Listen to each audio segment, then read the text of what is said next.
The black envelope arrived on a Tuesday. No return address, just Ava Kingsley's name, written in crimson ink that looked disturbingly like blood. She sat alone in her penthouse suite, 40 floors above Manhattan, watching rain streak down floor-to-ceiling windows as her trembling fingers broke the seal. Inside, a single photograph, her father's grave, fresh soil still mounded with a red X spray-painted across the headstone. 3 words scrawled on the back, "Your next heiress." Ava's breath caught in her throat. Ice spread through her veins as her heartbeat thundered in her ears. This was the 4th threat this month, each one more personal than the last. She crumpled the photo, her knuckles white with tension, and crossed to the bar. The whiskey burned as she swallowed it straight, hoping to dull the constant fear that had become her shadow. At 32, Ava Kingsley was worth $4.8 billion on paper. The reclusive daughter of industrialist Maxwell Kingsley, she'd inherited Kingsley International Group 2 years ago, after her family's private jet crashed in the Adirondacks. She alone had survived, though sometimes she wondered if that was a blessing or a curse. Her phone buzzed. A text from an unknown number, "The board meeting tomorrow. Don't show up if you value your life." The board meeting where she was supposed to present evidence of massive financial fraud within her father's company. Evidence that implicated several high-ranking executives who'd been like uncles to her growing up. Ava's gaze drifted to the balcony 40 stories above the unforgiving concrete. Her therapist would call it passive ideation, the thought of simply stopping. Not actively planning to end things, but wondering what it might be like if everything just went away. The weight of secrets, of danger, of loneliness, all lifted in an instant. She poured another drink, this one larger than the last. The amber liquid caught the light, glowing like fire in the crystal tumbler. One more night, she told herself. One more night to decide whether to run or fight, to live or die, to betray her father's legacy or honor it. Tomorrow would determine everything. Tonight, she just needed to make it through the darkness. Nathan Reed's boots squeaked against the worn linoleum as he wiped down the last table at Maggie's diner. Rain pounded the windows, turning the neon open sign into a blur of bleeding color against the night. At 36, his body felt twice that age, muscles aching from 10 hours of security work at the loading docks, followed by his night shift at the diner. "Daddy, I'm hungry," said 7-year-old Hamey, looking up from his dog-eared math workbook at the counter. His dark curls needed a trim, falling into eyes that were the same deep brown as his mother's had been. "Just a few more minutes, buddy. Then we'll grab something." Nathan checked his wallet when Jaime wasn't looking. $12 in change, barely enough for their bus fare home and a couple of value meals. His stomach clenched with a familiar anxiety. End of the month was always tight, but this time was worse than usual after the rent increase. The bell above the door jingled, and both Reed men looked up. A woman entered, expensive leather boots clicking against the floor. She wore a tailored black coat that probably cost more than Nathan's monthly rent, her face partially hidden beneath a wide-brimmed hat. Despite her obvious wealth, something in her posture spoke of exhaustion, of a weight carried too long. She moved like someone expecting a blow. Shoulders tense, eyes scanning exits before she'd fully entered. Nathan recognized the body language from his military days. This woman wasn't just tired, she was afraid. "Coffee. Black," she said to Maggie behind the counter, not making eye contact. As the woman settled into a corner booth, Nathan noticed a man in a dark sedan across the street, camera pointed toward the diner windows. His security training kicked in. Something wasn't right. The man's posture was too rigid, too focused. Not paparazzi, something more professional, more dangerous. "Hey, Mags, I'm going to take my break now," Nathan said, untying his apron. "Hamey, stay put, okay?" Jaime nodded, too absorbed in his homework to argue. The boy's tongue poked out the corner of his mouth as he concentrated on a particularly difficult subtraction problem, a habit he'd inherited from his mother that still made Nathan's heart ache 3 years after her death. Nathan slid into the booth across from the woman, keeping his voice low.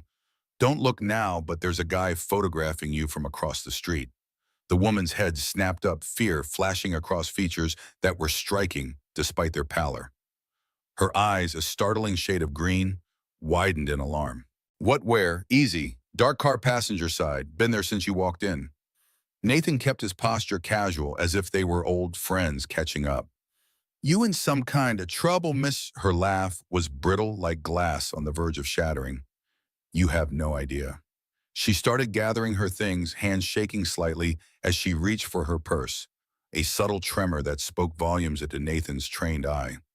Wait, Nathan said, reaching out but stopping short of touching her. If you leave now, he'll follow. Let me help. Why would you help a complete stranger? Suspicion hardened her voice. She'd pulled back, creating distance between them, her shoulders squaring defensively. Before Nathan could answer, Kami appeared at the table, a paper boat of French fries in hand. The child's presence was like sunshine breaking through storm clouds. Immediate warming impossible to ignore. Dad says I should share when I have extra, he announced, placing the fries between them. You look sad. Do you want one? The woman stared at the child, momentarily speechless. Something in her face softened almost imperceptibly, like ice beginning to thaw. A crack in a carefully constructed wall. She took a single fry, her expensive manicure, a stark contrast to the humble offering. Thank you, she said quietly, a voice gentler than it had been with Nathan. I'm Jamie. I'm 7, he declared, climbing into the booth beside her without waiting for an invitation. What's your name? Nathan started to call his son back, but stopped when he saw the woman's shoulders relax slightly. The terror in her eyes receded, replaced by something that might almost be called tenderness. I'm Ava, she said after a moment's hesitation. Just Ava, Jamie asked, cocking his head. Like Madonna or Cher. Are you famous? A ghost of a smile touched her lips. No, not famous. Just Ava. Nathan studied her more carefully. There was something familiar about her face, though he couldn't place it. High cheekbones, an aristocratic nose, those remarkable green eyes, features that suggested old money, good breeding, a world entirely separate from his own. I'm Nathan Reed, former military police, current jack of all trades. If someone's following you, I can help. No strings attached. Avia took a sip of her coffee, weighing her options. Her gaze was calculating now, assessing him like a chess player evaluating a potential move. Why would you put yourself at risk for someone you've never met? Nathan's eyes drifted to Jamie, who was now happily munching on fries, oblivious to the tension. Let's just say I believe in stepping up when someone needs help. Doesn't happen enough these days. The diner door jingled again. A man in a dark coat entered, shaking rain from his umbrella. Nathan tensed, noticing how the man's gaze locked immediately on Ava's booth. His hand moved slightly toward his waistband, a tell that made Nathan's combat instincts flare to life. Friend of yours? Nathan asked quietly, already shifting his weight to position himself between the newcomer and Ava. Ava's knuckles whitened around her coffee cup. Definitely not. Nathan made a split-second decision. Follow my lead. He raised his voice slightly. So anyway, Lisa, we'd love to have you over for dinner tomorrow. Right, Jamie? Jaime looked confused for only a moment before playing along with impressive quickness. Yeah, you can see my Lego spaceship. It's got 3 rockets and an alien laboratory. The man in the coat hesitated, frowning as he surveyed the diner. His eyes narrowed as he studied Ava, then Nathan, then Jamie. A muscle in his jaw twitched. Frustration or uncertainty, Nathan couldn't tell which. Nathan casually draped his arm across the back of the booth, leaning in as if sharing a private joke with an old friend. The posture was deliberately protective, a clear signal to the watcher. When he leaves, we'll wait 5 minutes, then I'll walk you to your car. Ava nodded almost imperceptibly. The blue sedan on Palmer Street, 3 blocks east. The man lingered by the counter, ordered coffee to go, and left after one more suspicious glance around the diner. Through the window, Nathan watched him cross the street to the parked car, speaking into what appeared to be a radio or phone. He's calling for backup, Nathan murmured. We don't have much time. They waited in tense silence, making small talk for appearance's sake. Jaime, oblivious to the danger, happily dominated the conversation, telling Lisa all about his science project and his pet goldfish named Captain America. He was supposed to be red, white, and blue, Jamie explained earnestly, but he's just orange. Dad says he's still special, though. Your dad sounds very wise. Ava replied, her voice warming as she engaged with the child. Nathan observed the transformation with interest. With him, she remained guarded, wary. With Jamie, something genuine emerged, a glimpse of who she might be beneath the fear. When the coast seemed clear, Nathan gathered their things. Jamie, buddy, we're going to walk Ms. Lisa to her car, okay? It's raining pretty hard. Outside, the rain had eased to a steady drizzle. Nathan kept Jamie between them, his eyes constantly scanning for threats. The street was quieter than usual, most sensible people having sought shelter from the weather. Puddles reflected the neon signs from surrounding businesses, creating pools of electric color on the wet pavement. They'd almost reached Palmer Street when headlights flashed behind them. Nathan's muscles tensed, adrenaline flooding his system. Down? Nathan shouted, pushing both Ava and Hammy against the storefront as a dark sedan accelerated past someone leaning out the passenger window. There was no gunshot, just the distinctive click of a camera. "They're just taking pictures," Nathan asked, helping Ava to her feet while checking Jamie for injuries. The boy looked startled but unharmed, clinging to Nathan's jacket. "For now," she replied grimly. "Tomorrow, who knows?" Her gaze lingered on Jamie, something like guilt flickering across her features. "I never meant to put a child in danger." They reached her car, not the sedan she'd mentioned, but a nondescript Honda. "Rental," she explained, seeing his confusion. "I switch them daily."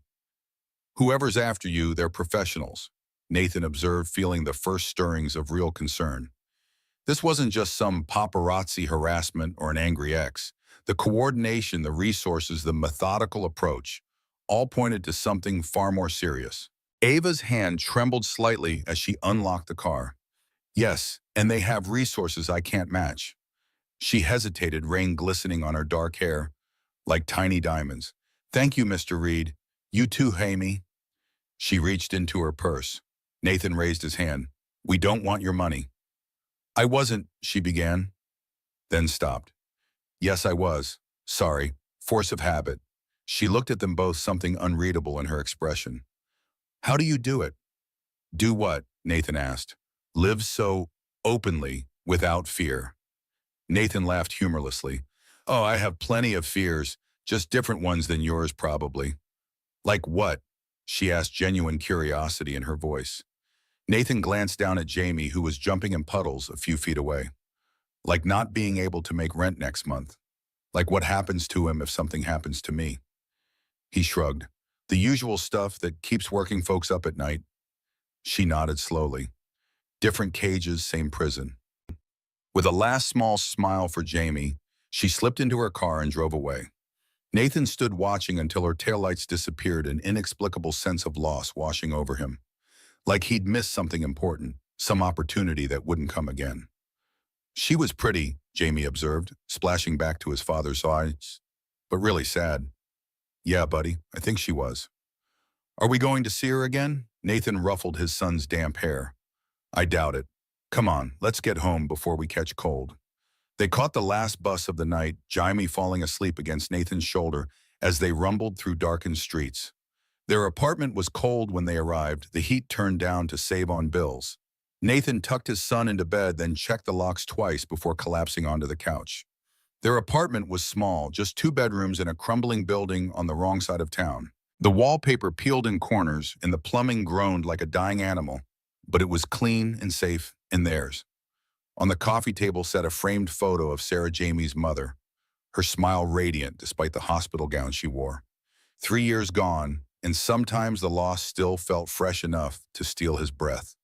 His phone buzzed with a text from an unknown number. "Your kindness didn't go unnoticed. Neither did your interference. Back off."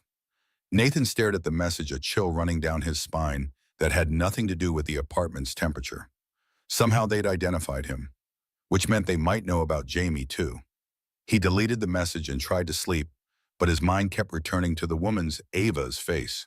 The haunted look in her eyes, the way she'd momentarily softened when Jamie offered her a French fry, the oddly familiar features that he couldn't quite place.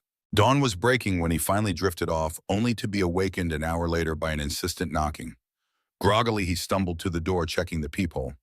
A man in a crisp black suit stood outside, his posture military straight, clean-cut professional, emanating the kind of quiet authority that Nathan recognized from his service days.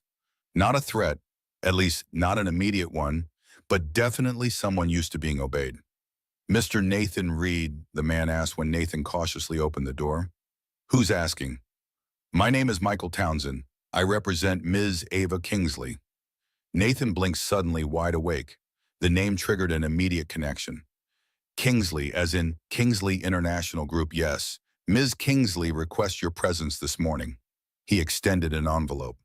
She believes you might be in danger because of your assistance last night. Nathan took the envelope, his mind racing. Ava Kingsley, the reclusive billionaire heiress, whose family tragedy had dominated headlines 2 years ago. No wonder she'd look familiar. Her face had been splashed across every newspaper and magazine after the plane crash that killed her parents and younger brother, leaving her the sole heir to one of America's largest private companies. Inside the envelope was a handwritten note. Mr. Reed, I fear I've put you and your son in danger. Please allow Mr. Townsend to bring you to a secure location where we can talk. I wouldn't ask if I had any other option. A.K. The handwriting was elegant but rushed the pressure of the pen, leaving deep impressions in the expensive paper, written by someone under stress.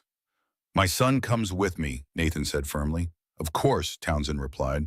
Ms. Kingsley was quite insistent about that. There's a car waiting downstairs. Nathan hesitated, every instinct screaming that this was madness. Getting involved with whatever trouble Ava Kingsley was in could only complicate his already difficult life. And yet the text he'd received last night suggested they weren't safe here either. Someone had identified him, knew where he lived. If they decided he was a threat, give us 10 minutes to get ready. While Jaime dressed, Nathan packed a small bag with essentials and retrieved the gun he kept locked in a safe at the back of his closet, a 9mm Glock meticulously maintained despite years of disuse. He hoped he wouldn't need it, but the military had taught him to prepare for the worst. The car turned out to be a sleek black limousine with tinted windows. Jaime's eyes widened to saucers. Dad, it's like in the movies. Nathan ruffled his son's hair, trying to project a confidence he didn't feel. Yeah, buddy, just like the movies. Inside, the vehicle was luxuriously appointed. Leather seats, a small bar, even a television. Jaime explored every feature with the unrestrained enthusiasm only a 7-year-old could muster, while Nathan kept his attention on their surroundings. As the limo pulled away from their apartment building, Nathan caught sight of a dark sedan parked across the street. The same one from last night. Watching, waiting. Mr. Townsend, Nathan said quietly, I think we're being followed. The driver nodded calmly. Yes, sir, we expected as much. He pressed a button on the console. Security team, this is Townsend. We have a tail. Initiating Protocol Omega. 2 identical black SUVs suddenly appeared, one pulling in front of their limo, the other behind, effectively boxing them in a protective convoy. Whoa, breathed Jaime, pressing his face against the window. Are we special agents now, Dad? Nathan managed a smile. Something like that, buddy. He turned to Townsend. Where exactly are we going? To Ms. Kingsley's private residence in Connecticut. It's the most secure of her properties. And what exactly is going on? What kind of trouble is she in? Townsend's expression remained professionally neutral. I believe Miss Kingsley would prefer to explain that herself, sir. As they left the city behind, crossing the George Washington Bridge into a landscape of increasingly affluent suburbs, Nathan tried to make sense of the situation. Why would a billionaire heiress risk bringing strangers to her home? What kind of trouble was she in that warranted this level of security? And most importantly, what did it have to do with him and Jaime? After nearly 2 hours, they turned onto a private road that wound through dense forest before opening onto a clearing dominated by a modernist mansion of glass and stone. The property was surrounded by a high perimeter fence topped with what Nathan recognized as military-grade security sensors. This place is a fortress, Nathan observed. It was designed that way, Townsend confirmed. Mr. Kingsley was cautious. Paranoid, you mean? In his line of work, paranoia was often justified. As they approached the main house, Nathan spotted Ava waiting on the steps.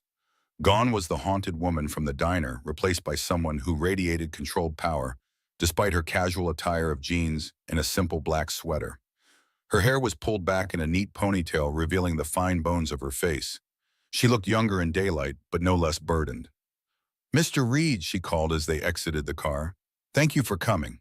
Her eyes softened when she saw Jaime. And thank you, young man, for bringing your father.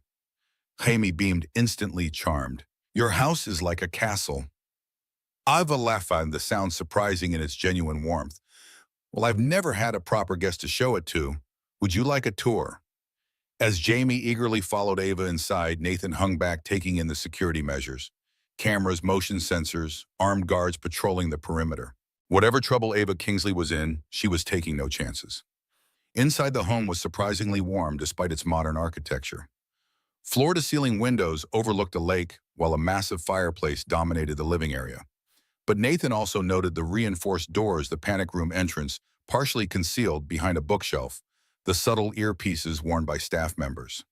"Your home is beautiful," Nathan commented, "but it feels more like a military installation than a residence." Impressed, Ava asked, returning from showing Jamie the home theater room, where he was now happily watching cartoons under the watchful eye of Townsend. "Concerned," Nathan replied honestly. "This level of security suggests you are not just hiding from paparazzi." Ava's smile faded. "No, I'm not." She gestured to a set of chairs overlooking the lake. "Please sit. I owe you an explanation." As they settled, she continued, "First, I want to apologize for involving you in this. I never should have stopped at that diner, but I was—" She hesitated, fingers twisting together in her lap. "I was at a breaking point. I needed to be somewhere normal, just for an hour." "What kind of trouble are you in?" Nathan asked directly. Ava took a deep breath. "The kind that gets people killed." She reached for a tablet on the coffee table, tapping the screen before handing it to him. "3 months ago, I discovered financial irregularities in Kingsley International's books. Not just creative accounting, massive fraud, money laundering, possible connections to arms dealing." Nathan scrolled through documents showing wire transfers to shell companies, emails with thinly veiled references to special merchandise, photographs of meetings between Kingsley executives and known arms dealers. "The board meeting I mentioned last night, I was supposed to present this evidence today. Someone clearly doesn't want that to happen." "Have you gone to the authorities?" Her laugh was bitter. "With what proof? Everything I've gathered is circumstantial at best. And Kingsley International has half the politicians in Washington on speed dial." She leaned forward, eyes intense. "Besides, I don't know who I can trust.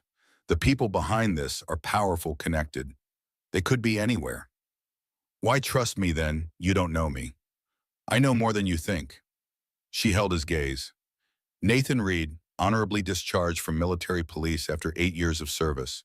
Specialized in security and investigation. Single father to Jamie Reed since your wife's death from cancer 3 years ago. Currently working 2 jobs. Security at Anderson Shipping and nights at Maggie's Diner. Struggling financially but never missed a day of work. No criminal record, no gambling, no drugs.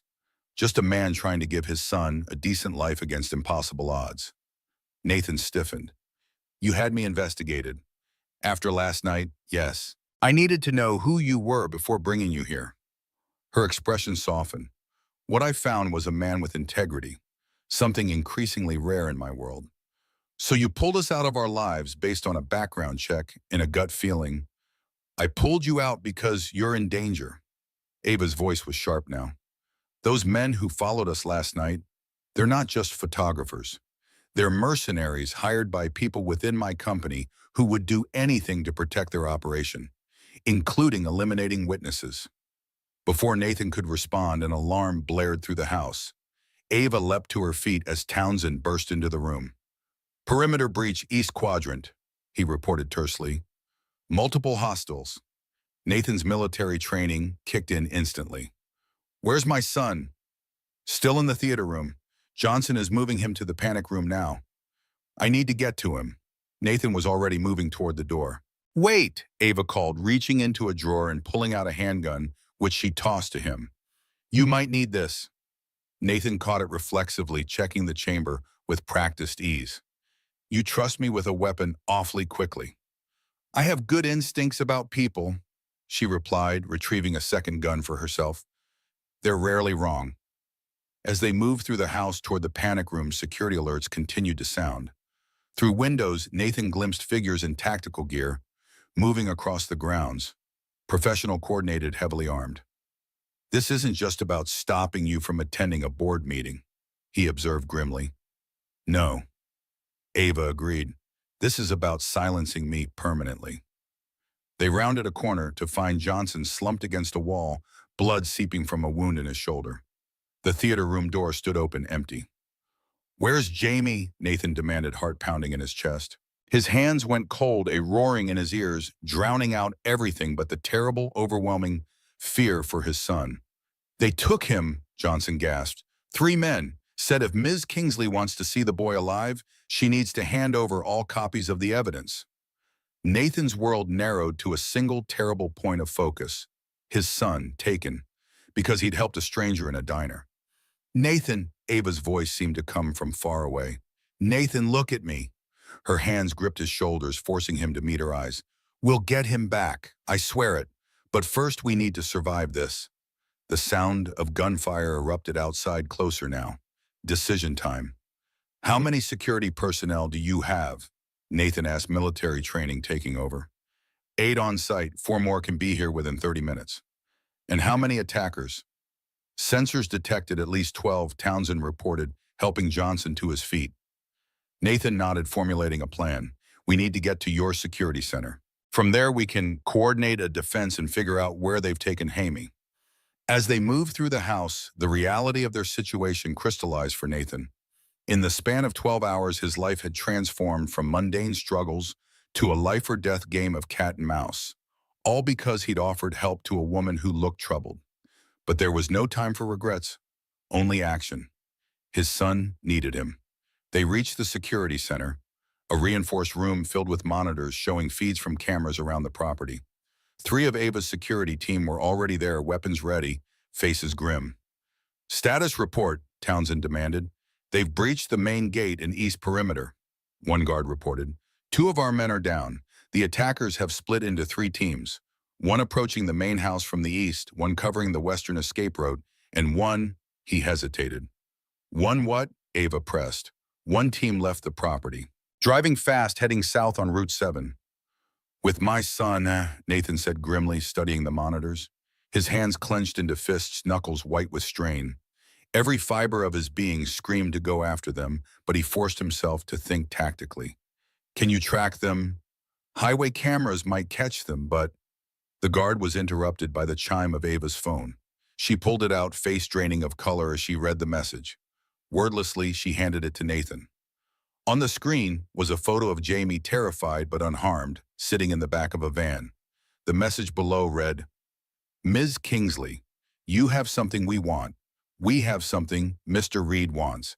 9 p.m. tonight, Pier 17. Come alone with all copies of your evidence. No police." Nathan's hands trembled with rage, a cold, clarifying fury, unlike anything he'd felt since combat. "Who are these people?" "The same people who've been threatening me for weeks," Iva replied, her voice tight with emotion. "The same people who likely arranged my family's accident." "This isn't just corporate espionage," Nathan said. "This is terrorism." Ava met his gaze, her expression a mixture of guilt and determination. "I think it's time you knew exactly what you've stumbled into." She turned to one of the security monitors, typing in a password that brought up a hidden folder of files. 2 years ago, when my family's plane went down, it was ruled an accident. I never believed that." She pulled up a document, an internal investigation report. "The crash happened right after my father told me he'd discovered something alarming within his own company. He said he needed to clean house, but wouldn't elaborate." Images appeared on screen. Photographs of distinguished-looking men in expensive suits, their names and titles listed below. "The Kingsley International Executive Board. Men I've known my entire life. Men who called me sweetheart and brought me birthday presents." She clicked on one photo, enlarging it. "Victor Hargrove, CFO and my father's oldest friend. Also the architect of an elaborate money laundering scheme, funneling corporate funds through shell companies to arm insurgent groups in politically unstable regions, rich in natural resources." Another photo. "James Westfield, COO, using company infrastructure to smuggle weapons prototypes to foreign military organizations that the U.S. government has banned from receiving arms." Another. "Senator Robert Pierce, not officially affiliated with Kingsley, but a major shareholder and frequent recipient of consulting fees that coincide suspiciously with key votes on defense contracts." Nathan stared at the faces, committing them to memory. "You're saying these men had your family killed. I'm saying they had the means, motive, and opportunity." Ava's voice was steady despite the emotion in her eyes. "And now they're after me." And you and Jamie. A heavy silence fell over the room, broken only by the beeping of security monitors. The implications were staggering. This wasn't just corporate fraud, it was conspiracy, treason, murder. Ms. Kingsley, one of the guards called urgently, "We've got movement at the north perimeter." They turned to see a new group of vehicles approaching, black SUVs with government plates. FBI, Nathan asked hopefully. Townsend zoomed in on the lead vehicle. No insignia, could be private contractors. Or worse, Ava said quietly, Senator Pierce's personal security detail. Ex-military operating outside official channels. Nathan's mind raced. The situation was deteriorating rapidly. Armed men closing in on their position. Jamie held hostage. Enemies seemingly everywhere. And at the center of it all, a conspiracy reaching into the highest levels of corporate America and the U.S. government. We need to move, he decided. Is there a way out they don't know about? Ava nodded. The tunnel system, built during Prohibition, expanded by my paranoid father, leads to a boathouse on the other side of the lake. That's our play, Nathan said. We take minimal personnel, essential evidence, and disappear. Then we figure out how to get my son back. As they gathered what they needed, weapons, communication devices, the tablet with Ava's evidence, Nathan couldn't shake a growing suspicion. Something about this situation felt too orchestrated, too convenient. Ava, he said slowly, studying her face, how did you really end up at that diner last night? She froze, guilt flashing across her face before she could mask it. What do you mean? Yeah, that diner is 20 miles from here, in a neighborhood nobody with your kind of money visits by accident. You knew I worked there, didn't you? For a long moment, she said nothing. Weight of unspoken truth hanging between them. Then quietly, yes. Ava took a deep breath, her shoulders sagging, as if a great burden had finally become too heavy to bear. Because your father was Thomas Reed, former head of security for Kingsley International, until his mysterious suicide 15 years ago, right after he started asking questions about certain shipments leaving company warehouses. Nathan felt as if the floor had dropped from beneath him. A buzzing filled his ears as long-buried memories resurfaced.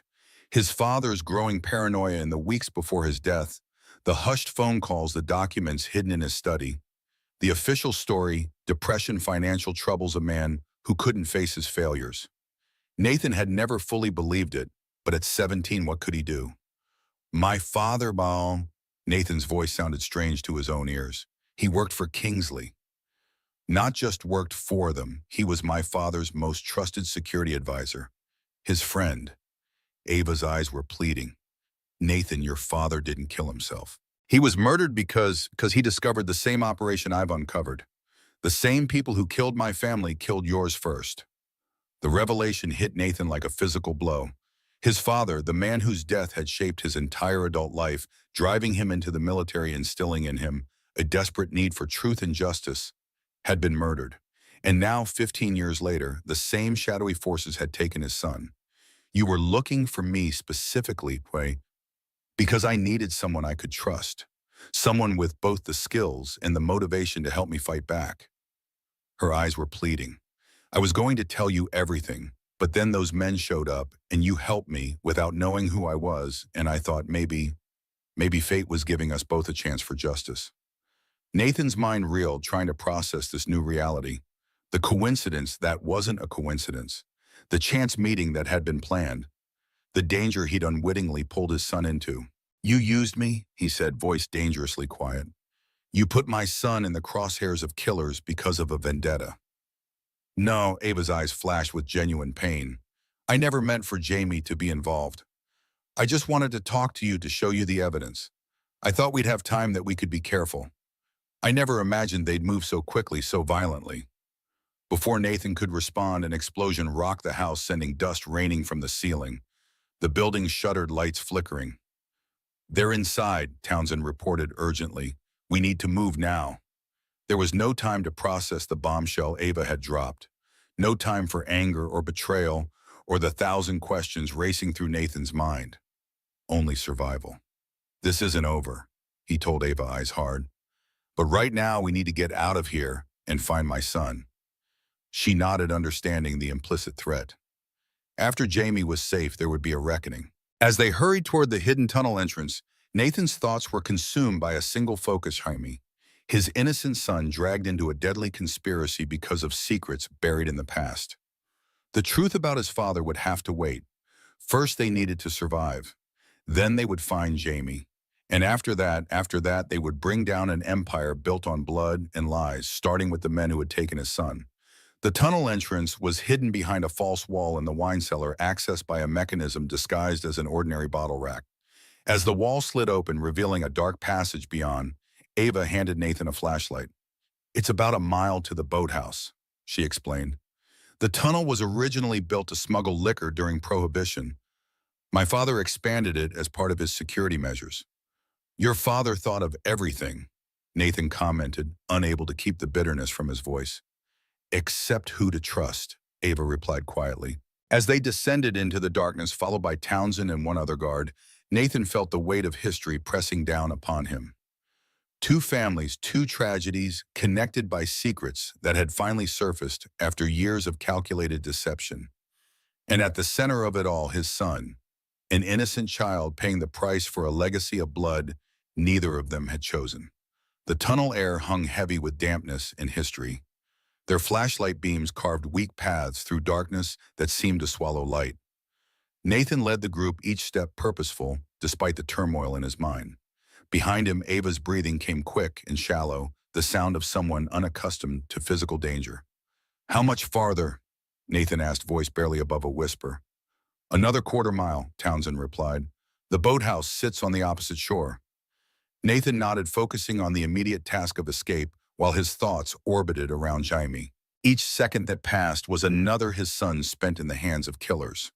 Cold sweat beaded on his forehead, despite the tunnel's chill. "We need to contact the authorities," the second guard suggested. "No," Nathan's response came sharp and immediate. "They said no police. I'm not risking my son's life." "Besides," Ava added, "we don't know who might be compromised. Senator Pierce has connections throughout federal law enforcement." The tunnel gradually sloped upward until they reached a steel door. Townsend entered a code on a keypad, and the heavy barrier swung open with a hydraulic hiss. Beyond lay a boathouse, sleek and modern, housing a 30-foot speedboat. "You really do live in a different world," Nathan muttered.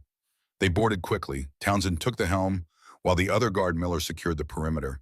The boat's engines hummed to life, a low, powerful vibration beneath their feet. "Where are we going?" Nathan asked as they pulled away from the dock. "I have a safe house in Bridgeport," Ava said. "Off the company books. No one knows about it except me." Nathan studied her face, searching for deception.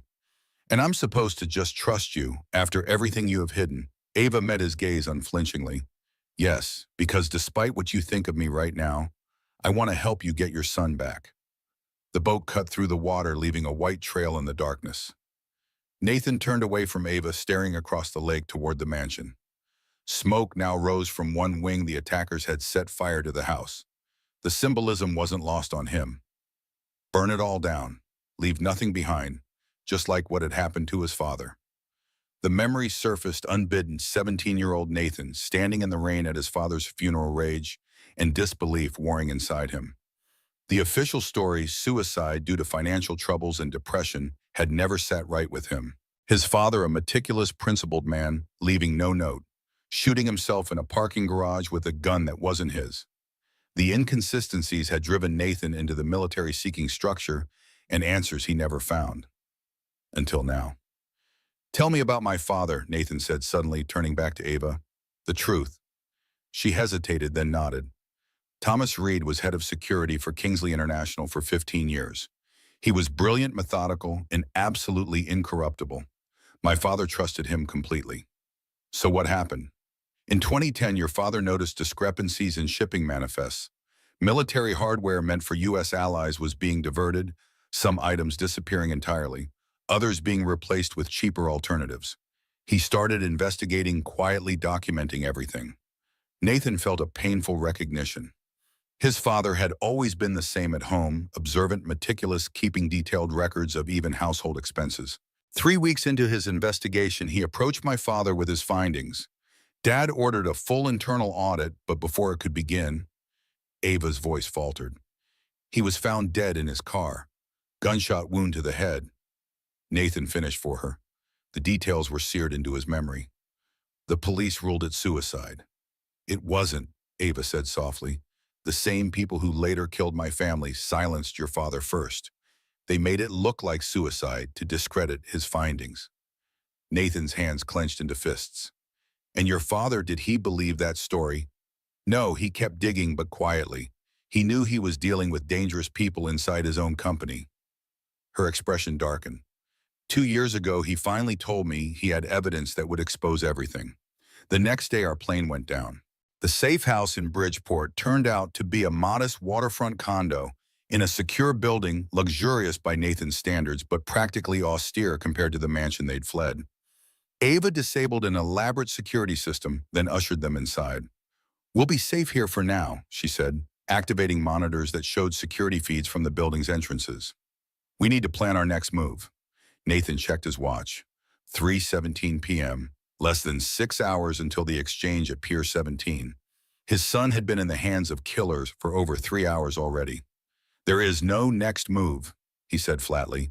I'm going to that pier and I'm getting my son back. It's a trap, Townsend interjected. They have no intention of letting any of you walk away. You think I don't know that? Nathan's voice rose sharply.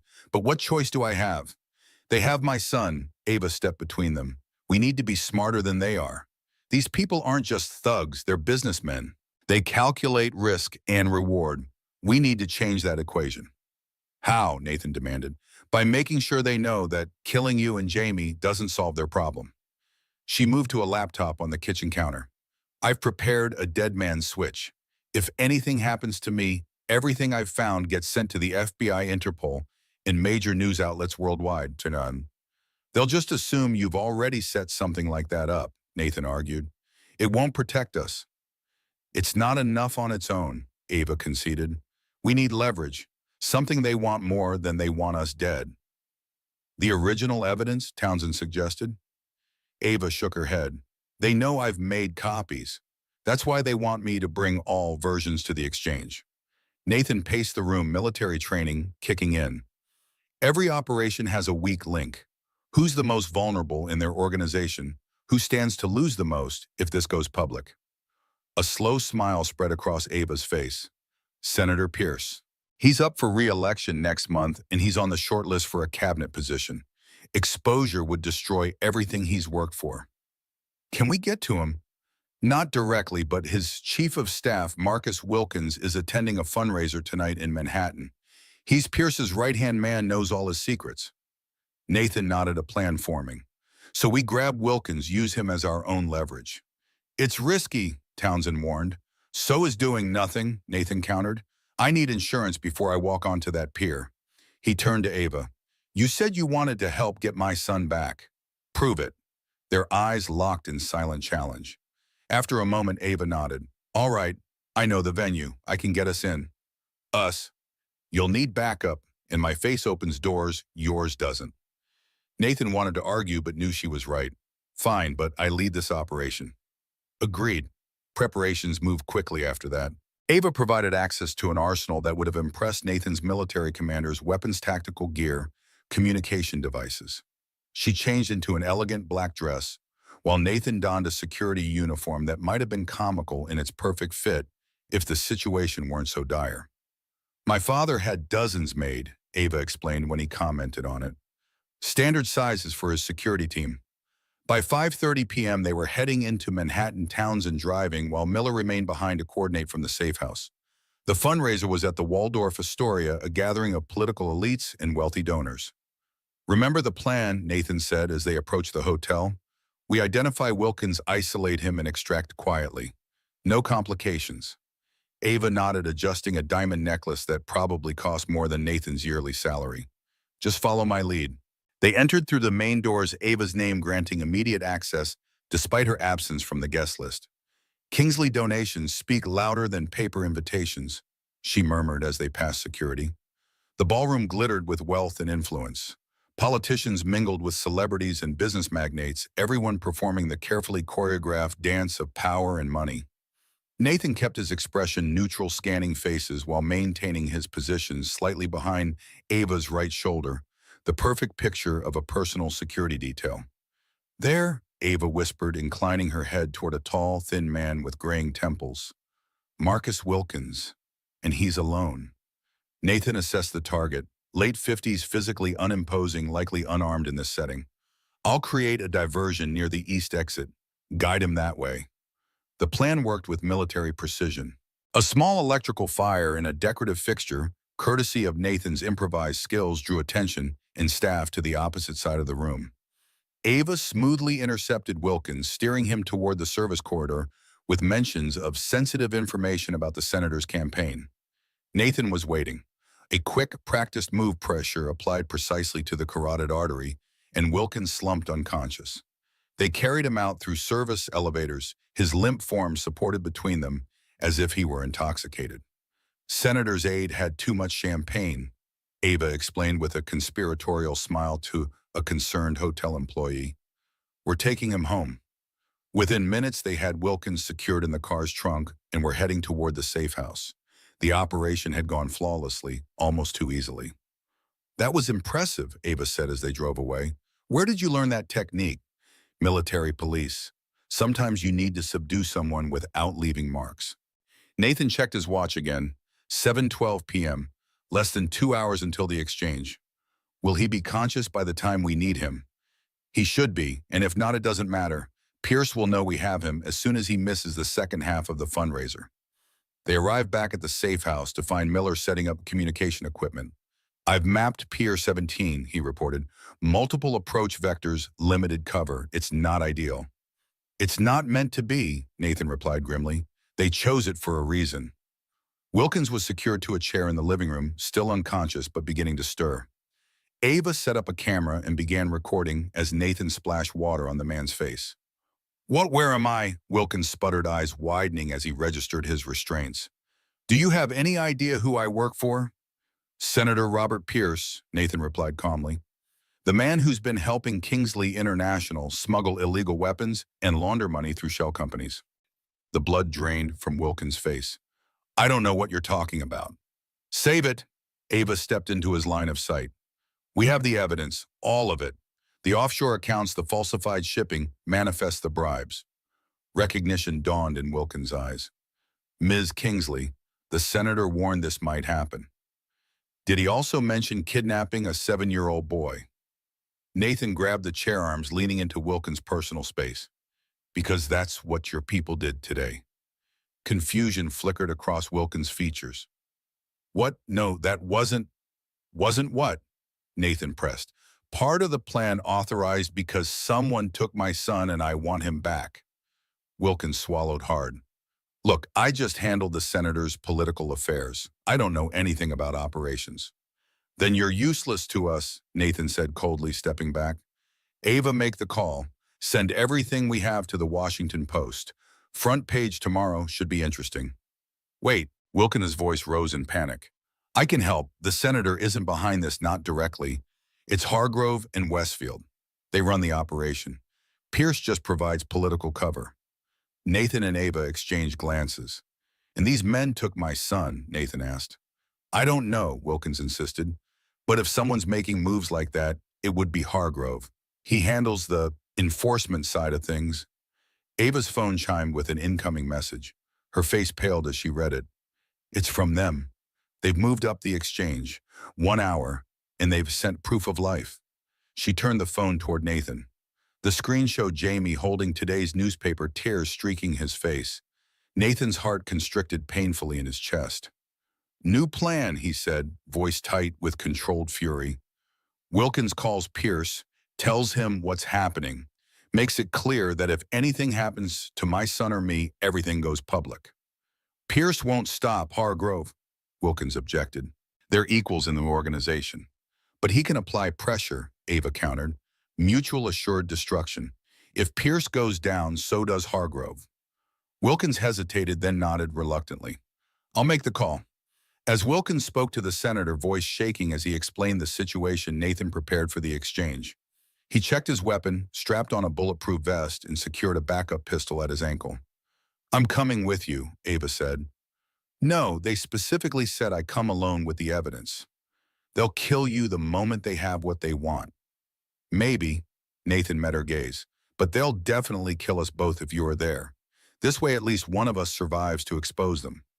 Nathan, uh, this isn't negotiable. His voice softened slightly. If something happens to me, I need to know someone will make them pay. For Jamie, for my father, for your family. Ava held his gaze for a long moment, then nodded. I'll have Townsend positioned nearby as backup, and I've prepared the evidence drive they're expecting. It contains enough to be convincing, but not everything. Nathan checked his watch one final time. 8:05 p.m. It's time. The drive to Pier 17 passed in tense silence. Nathan's mind filled with images of Jamie, his first steps, his laugh, the way he scrunched his nose when concentrating on homework. The thought of losing him was unbearable. We're 3 minutes out, Townsend reported from the driver's seat. I'll drop you at the designated point, then move to backup position. Remember, no intervention unless I give the signal, Nathan instructed. Jamie's safety comes first. The pier loomed ahead, dark and foreboding against the night sky. A few security lights cast pools of yellow illumination across the concrete expanse, but large sections remained in shadow. Perfect for an ambush.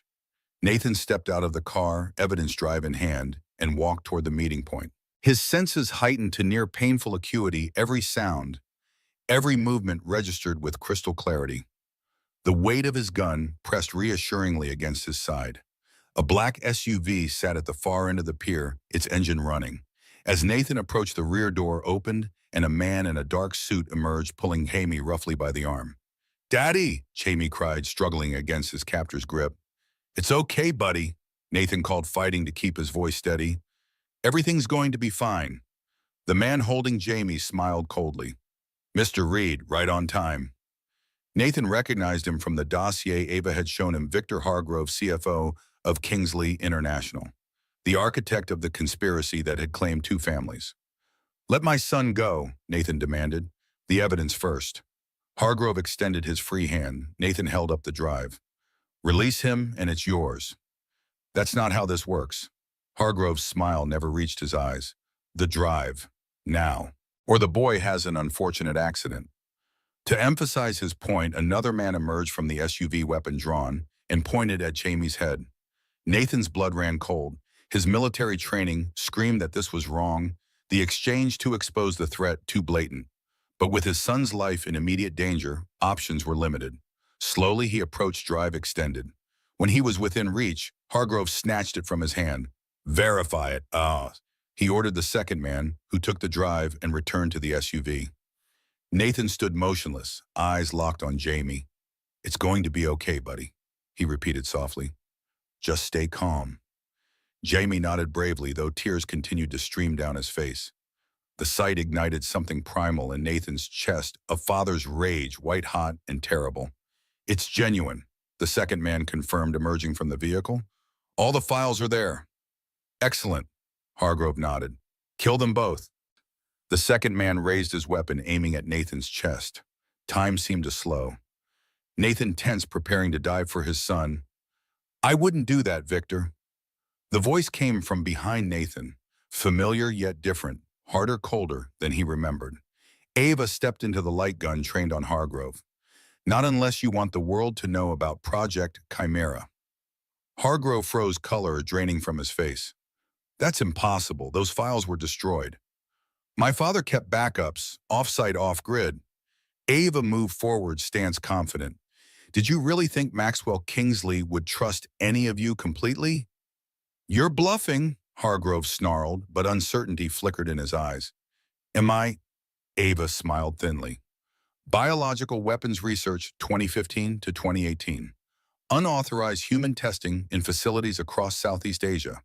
Your signature on every authorization form." Nathan watched this exchange with growing confusion. This wasn't part of the plan. Ava was supposed to remain at the safe house, not expose herself on the pier. And what was Project Chimera? She'd never mentioned it in any of their discussions. Hargrove's grip on Jamie tightened, causing the boy to whimper. "Stay back or the boy dies first." "He dies, you die," Ava replied coldly, her gun unwavering. "And then everything goes public. Is that how you want this to end, Victor? Your legacy reduced to war criminal in the history books?"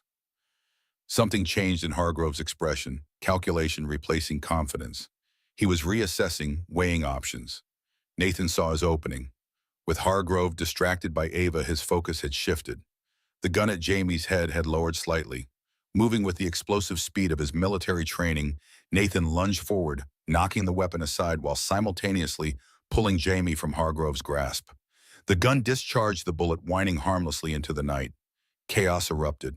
The second man fired at Nathan, who dove behind a concrete pylon, shielding Jamie with his body. Ava returned fire, forcing their attackers to seek cover behind the SUV. "Run to the end of the pier," Nathan whispered urgently to his son. "Townsend is waiting in a gray sedan. Go." Jamie hesitated, clutching his father's shirt. "But you are Haimo. I'll be right behind you. Go now." With one last terrified look, Jamie sprinted away, keeping low as Nathan had taught him during their emergency drills, games that had suddenly become deadly serious. Nathan drew his weapon and fired 2 covering shots, allowing Ava to reposition behind another pylon. Bullets ricocheted off concrete, sending chips flying. "We need to move," he called to her. "More of them could arrive any minute." "Nathan," Ava's voice was strained, "there's something you need to know." Before she could finish, a new hail of gunfire erupted from a different angle. A third attacker had flanked their position. Nathan returned fire, but his magazine was nearly empty. "We're pinned down." Suddenly, the night blazed with light as a helicopter appeared overhead, its spotlight illuminating the pier. A voice boomed through a loudspeaker. "Federal agents, drop your weapons!" Confusion rippled through both sides of the firefight. This wasn't Townsend's backup. This was an official intervention. "What the hell?" Nathan hissed, looking to Ava for explanation. Her expression was unreadable. "I'm sorry, Nathan. I had to make a call." Before he could respond, federal agents in tactical gear swarmed the pier from both ends. Hargrove and his men were quickly subdued, while others approached Nathan and Ava, weapons drawn. "Hands where we can see them," an agent had ordered. Nathan slowly raised his hands, mind racing. "My son." "The boy is safe," the agent assured him. "We have him." Relief flooded through Nathan, followed immediately by suspicion as he turned to Ava. "You called the FBI after everything you said about not trusting authorities." Ava lowered her weapon carefully to the ground. "Not the FBI. These are Justice Department special investigators from an independent task force. People I've been working with for months." "Months?" Nathan stared at her in disbelief. "You've been working with them all along." Before she could answer, the lead agent approached. "Is it Kingsley, Mr. Reed? We need to get you both to secure locations immediately. The operation is still active at multiple sites." As they were led towards separate vehicles, Nathan grabbed Ava's arm. "What aren't you telling me?" Her eyes met his, filled with regret and something else, determination perhaps, or resolve. "Project Chimera wasn't just weapons development," she said quietly. "It was genetic targeting technology, and one of its architects was Dr. Sarah Reed, your wife." The world tilted beneath Nathan's feet. Sound became distant, muffled, as if he were underwater. He stared at Ava, unable to process her words. "That's a lie," he finally managed, voice raw with shock. "Sarah was an oncology researcher. She worked on cancer treatments." "At Kingsley Medical Innovations," Ava replied softly. "A subsidiary created specifically to provide cover for Chimera research." Memories flashed through Nathan's mind. Sarah's late nights, her growing unease in the months before her diagnosis, conversations that stopped when he entered the room. Details that had seemed insignificant at the time now realigned into a terrifying new pattern. "No," he insisted, shaking his head. "She would never participate in weapons development. That wasn't who she was." "She didn't know at first," Ava explained as agents urged them toward the vehicles. "The research was compartmentalized. Scientists were told they were developing targeted treatments for aggressive cancers. Only later did some of them discover the true application." "And you've known this all along," anger surged through Nathan's shock. "You used me, manipulated me with half-truths, all while holding back the most important piece." "I needed your help," Ava admitted, "and I wasn't sure how you'd react." "Where's my son?" Nathan demanded, turning away from her toward the lead agent. "I need to see him now." "He's in the second vehicle, sir. You'll be transported together." Nathan pulled free from Ava's proximity, striding toward the indicated SUV. Inside, Jami sat wrapped in a shock blanket, a female agent beside him offering quiet reassurance. "Daddy." The boy launched himself into Nathan's arms, small body trembling with residual fear and relief. Nathan held his son tightly, eyes closed, focusing on the tangible reality of Jami, safe in his arms, rather than the devastating revelations still reverberating through his consciousness. "You're safe now, buddy," he murmured into Jamie's hair. "I've got you." Over the next several hours, father and son were transported to a secure government facility outside the city. Jaime, exhausted by his ordeal, fell asleep quickly in the temporary quarters they were assigned. Nathan sat beside his bed, watching his son's peaceful breathing, while his own mind churned with questions. Sarah, his wife, the mother of his child, involved in biological weapons research. It seemed impossible, contradicting everything he'd believed about their life together. A soft knock at the door interrupted his thoughts. He opened it to find Ava standing there, changed now into casual clothes, her face scrubbed clean of makeup and looking younger, more vulnerable. "May I come in?" she asked quietly. Nathan hesitated, then stepped aside. They moved to a small sitting area away from Jamie's bed. "I owe you the full truth," Ava began. "Yes, you do." Nathan's voice was controlled, but tension radiated from his rigid posture. Ava took a deep breath. 3 years ago, several scientists from Chimera began asking questions. The technical details they were seeing didn't align with cancer treatment protocols. Sarah was one of them. "Sarah died of cancer," Nathan said flatly. "Yes, she did." Ava's eyes held genuine sympathy, but the timing wasn't coincidental. Shortly after she and two colleagues began investigating their project's true purpose, all three developed aggressive forms of cancer, rare types with similar genetic markers. Horror dawned in Nathan's expression. "You're saying they were targeted, poisoned. We can't prove it conclusively, but the statistical probability of three researchers developing similar rare cancers within months of each other." She let the implication hang in the air. Nathan stood abruptly, pacing the small room. "Why are you telling me this now?" "Because you deserve to know, and because we're closer than ever to bringing down the entire operation." Ava leaned forward, intensity in her gaze. "The evidence we've gathered, combined with tonight's arrest, gives us enough to move against the core group. But we need your testimony about what happened on that pier." "My testimony?" Nathan laughed bitterly. "You want me to help you after all this? You used me, Ava. You dangled information about my father while withholding the truth about my wife." "I didn't know if I could trust you," she admitted. "Not completely, not at first." "Trust me." Nathan's voice rose sharply before he caught himself glancing at Jamie's sleeping form. He continued more quietly, but with no less intensity. "I put my son's life at risk because I trusted you. And I'm sorry for that, truly." For the first time, Ava's composed facade cracked completely, showing genuine remorse. "But this is bigger than both of us now. These people have killed dozens, maybe hundreds. They murdered your father, targeted your wife, endangered your son. Don't you want justice?" Nathan sank back into his chair, suddenly exhausted. "What I want is to take my son home and never think about Kingsley International again." "That's not an option anymore," Ava said gently. "They know who you are, what you know. Even with Hargrove in custody, others will come after you after Jami unless we dismantle the entire organization." The truth of her words hung heavy in the air. There was no going back to normal life, no pretending the past 2 days hadn't happened. The conspiracy had already claimed too much from him, his father, his wife, nearly his son. It would continue to take until nothing remained or until it was destroyed. "Tell me everything," Nathan finally said. "No more secrets, no more half-truths. Everything you know about my father, Sarah, all of it." Ava nodded. "Your father discovered the initial weapons smuggling operation in 2010. After his murder, my father continued investigating quietly but made little progress. The operation was too well insulated. And Project Chimera began in 2015, a classified bioweapons initiative funded through black budget allocations secured by Senator Pierce. On paper, it was research into defensive countermeasures against biological attacks.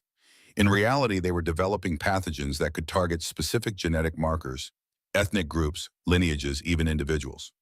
Nathan felt sick. "And Sarah? She was recruited for her expertise in genetic therapy delivery systems. As I said, most researchers believed they were developing cancer treatments. The project leaders needed legitimate medical researchers to solve certain technical problems without realizing the application. When did she find out? Based on communications we've recovered about 7 months before her diagnosis. She and two colleagues, Dr. Chen and Dr. Rodriguez, began noticing inconsistencies in how their work was being applied. They started asking questions, comparing notes. And then all three developed cancer. Nathan finished the pieces fitting together with horrifying clarity. Yes, Chen died first 6 weeks after diagnosis. Dr. Rodriguez lasted 4 months. Sarah, Ava hesitated. 9 months, Nathan supplied, remembering the agonizing progression. She fought harder than anyone the doctors had seen.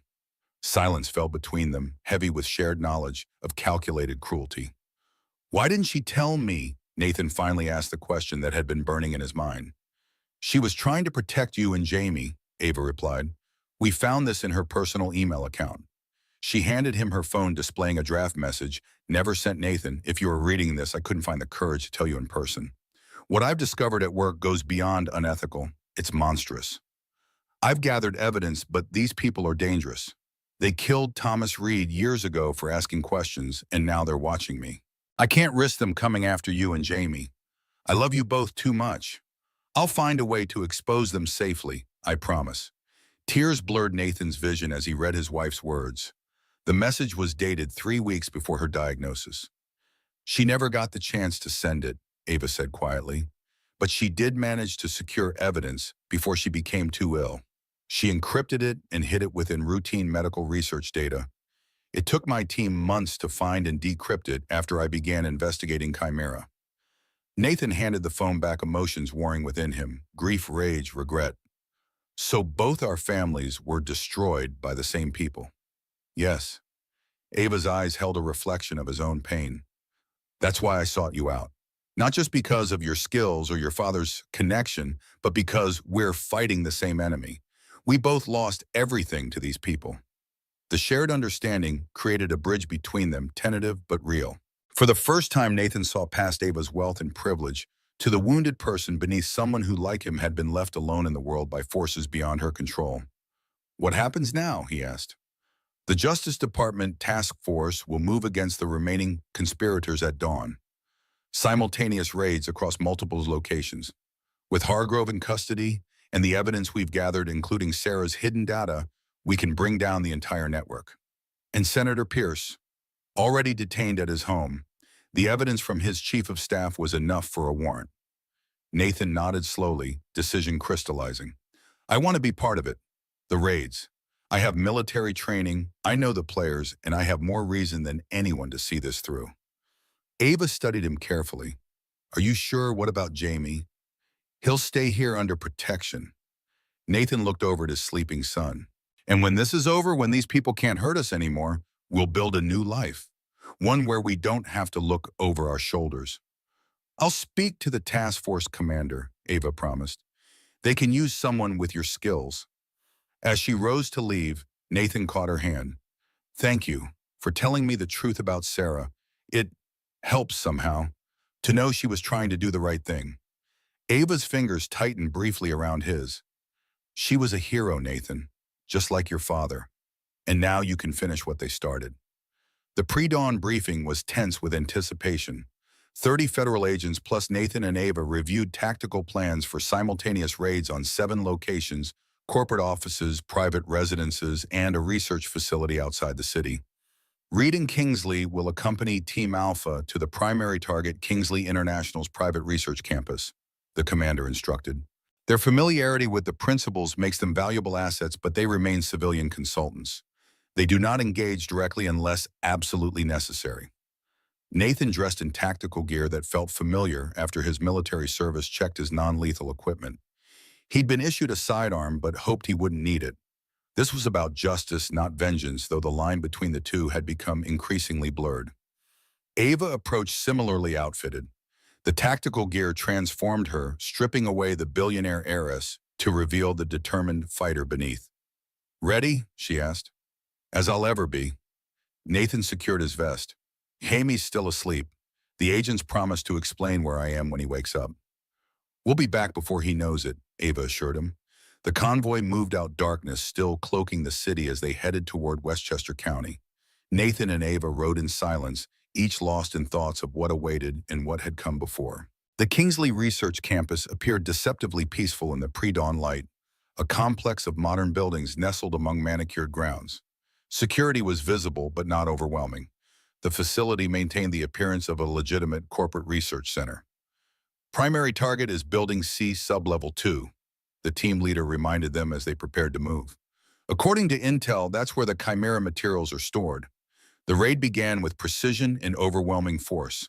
Security personnel caught by surprise offered minimal resistance.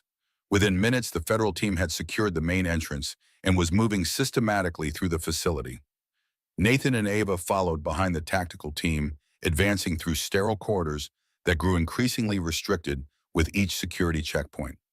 Personnel encountered along the way were detained for questioning, most appearing genuinely confused by the intrusion. Most of the staff here have no idea what's really happening in the restricted areas, Ava explained quietly as they descended to Sublevel 2. Just like with Sarah's team, they're compartmentalized. The atmosphere changed as they reached the lower level. Security increased dramatically, biometric scanners, armed guards now in custody, reinforced doors. This was clearly the heart of something secret. As the team breached the final security door, they entered a large laboratory space filled with the advanced equipment. Nathan recognized some of it from Sarah's descriptions of her work: gene sequencers, cellular manipulation apparatus, biocontainment systems. Secure all materials and data, the team leader ordered. Nothing leaves this room without proper containment and documentation.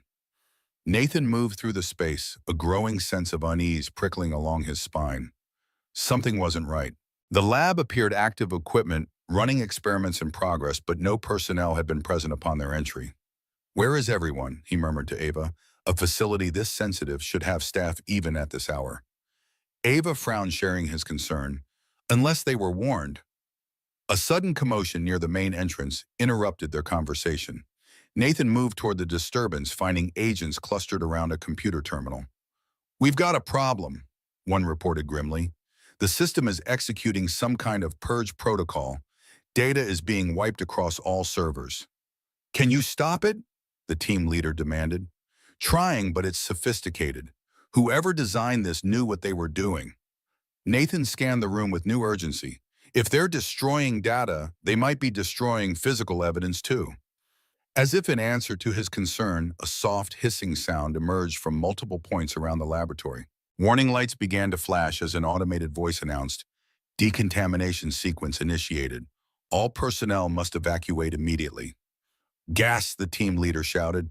"Masks on now!" Agents scrambled to secure their protective gear as a fine mist began filling the laboratory. Nathan and Ava pulled on the gas masks they'd been issued, exchanging grim looks through the clear visors. "This isn't decontamination," Ava said, voice muffled by the mask. "It's destruction of evidence." "And possibly worse," Nathan added. "We need to find the source and shut it down." They split from the main group, moving deeper into the laboratory complex, while most agents began evacuation procedures. Following the pipework visible along the ceiling, they located a central control room secured by another biometric lock. "Can you get us in?" Nathan asked. Ava examined the scanner. "It's keyed to specific authorized personnel, senior researchers or executives." "Like James Westfield," Nathan suggested. "Wasn't he overseeing Chimera?" "Yes, but we don't have his biometrics." Nathan studied the lock mechanism, mind racing. "Maybe we don't need them. These systems often have emergency overrides." He examined the panel beside the door, finding a maintenance access port. "If I can bypass the main circuit." Years of military technical training proved useful as Nathan carefully disassembled the control panel and rewired key connections. After tense minutes of work, the door slid open with a hydraulic hiss. Inside, they found not just a control center, but comprehensive records, physical documentation that hadn't yet been destroyed in the digital purge. And more importantly, a master control system for the facility. "Here," Ava called, examining a central console. "This controls the decontamination system. If I can just—" Her fingers flew over the keyboard, attempting to override the protocol. Nathan, meanwhile, gathered physical files, quickly scanning contents to identify the most critical materials. "Got it," Ava announced triumphantly as the hissing stopped. System deactivated. And I found these. Nathan held up several files labeled Chimera Phase 3 Targeted Deployment. Documentation of the entire program, including test subjects. Their victory was short-lived. As they prepared to exit with their findings, the door to the control room slammed shut, locking automatically. What happened? Nathan demanded, moving back to the control panel. Remote override, Ava replied, examining the computer system. Someone's locked us in. A monitor on the wall flickered to life, revealing the face of James Westfield, Kingsley International COO, and the operational head of Project Chimera. Ms. Kingsley, Mr. Reed, he greeted them with cold formality. How fitting to find you both together at the end. It's over, Westfield, Ava replied defiantly. The authorities have your facilities. Hargrove and Pierce are in custody. We have documentation of everything. Do you really think we didn't prepare for this contingency? Westfield's smile was chilling. What you found is merely one node in a global network. For every facility you raid, 3 more remain undiscovered. You can't escape, Nathan stated flatly. Every law enforcement agency in the country is looking for you. I don't need to escape, Mr. Reed. I simply need to eliminate the most immediate threats, namely you two. Westfield's expression hardened. The control room you've so cleverly accessed is designed with special security features, including oxygen management. As if on cue, a soft alarm began to sound, and a digital display on the wall began counting down from 10 minutes. That's how long you have before the oxygen is completely depleted, Westfield explained. A regrettable accident during your unauthorized investigation. By the time your colleagues realize what's happening and manage to breach the reinforced door, you'll both be dead. You won't get away with this, Ava insisted, though uncertainty crept into her voice. I already have, Miss Kingsley. Goodbye. The screen went dark, leaving them alone with the steadily declining oxygen counter. Nathan immediately began examining the door mechanism, looking for weaknesses. There has to be a manual override somewhere. Safety regulations would require it.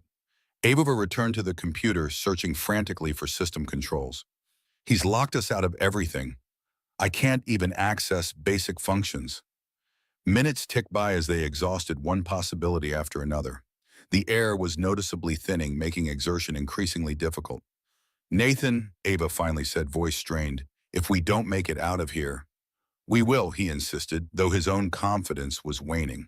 He leaned against the wall, conserving energy while considering options. I need to tell you something, she continued, sitting beside him, about why I really sought you out. Nathan turned to her, curiosity overcoming his focus on escape.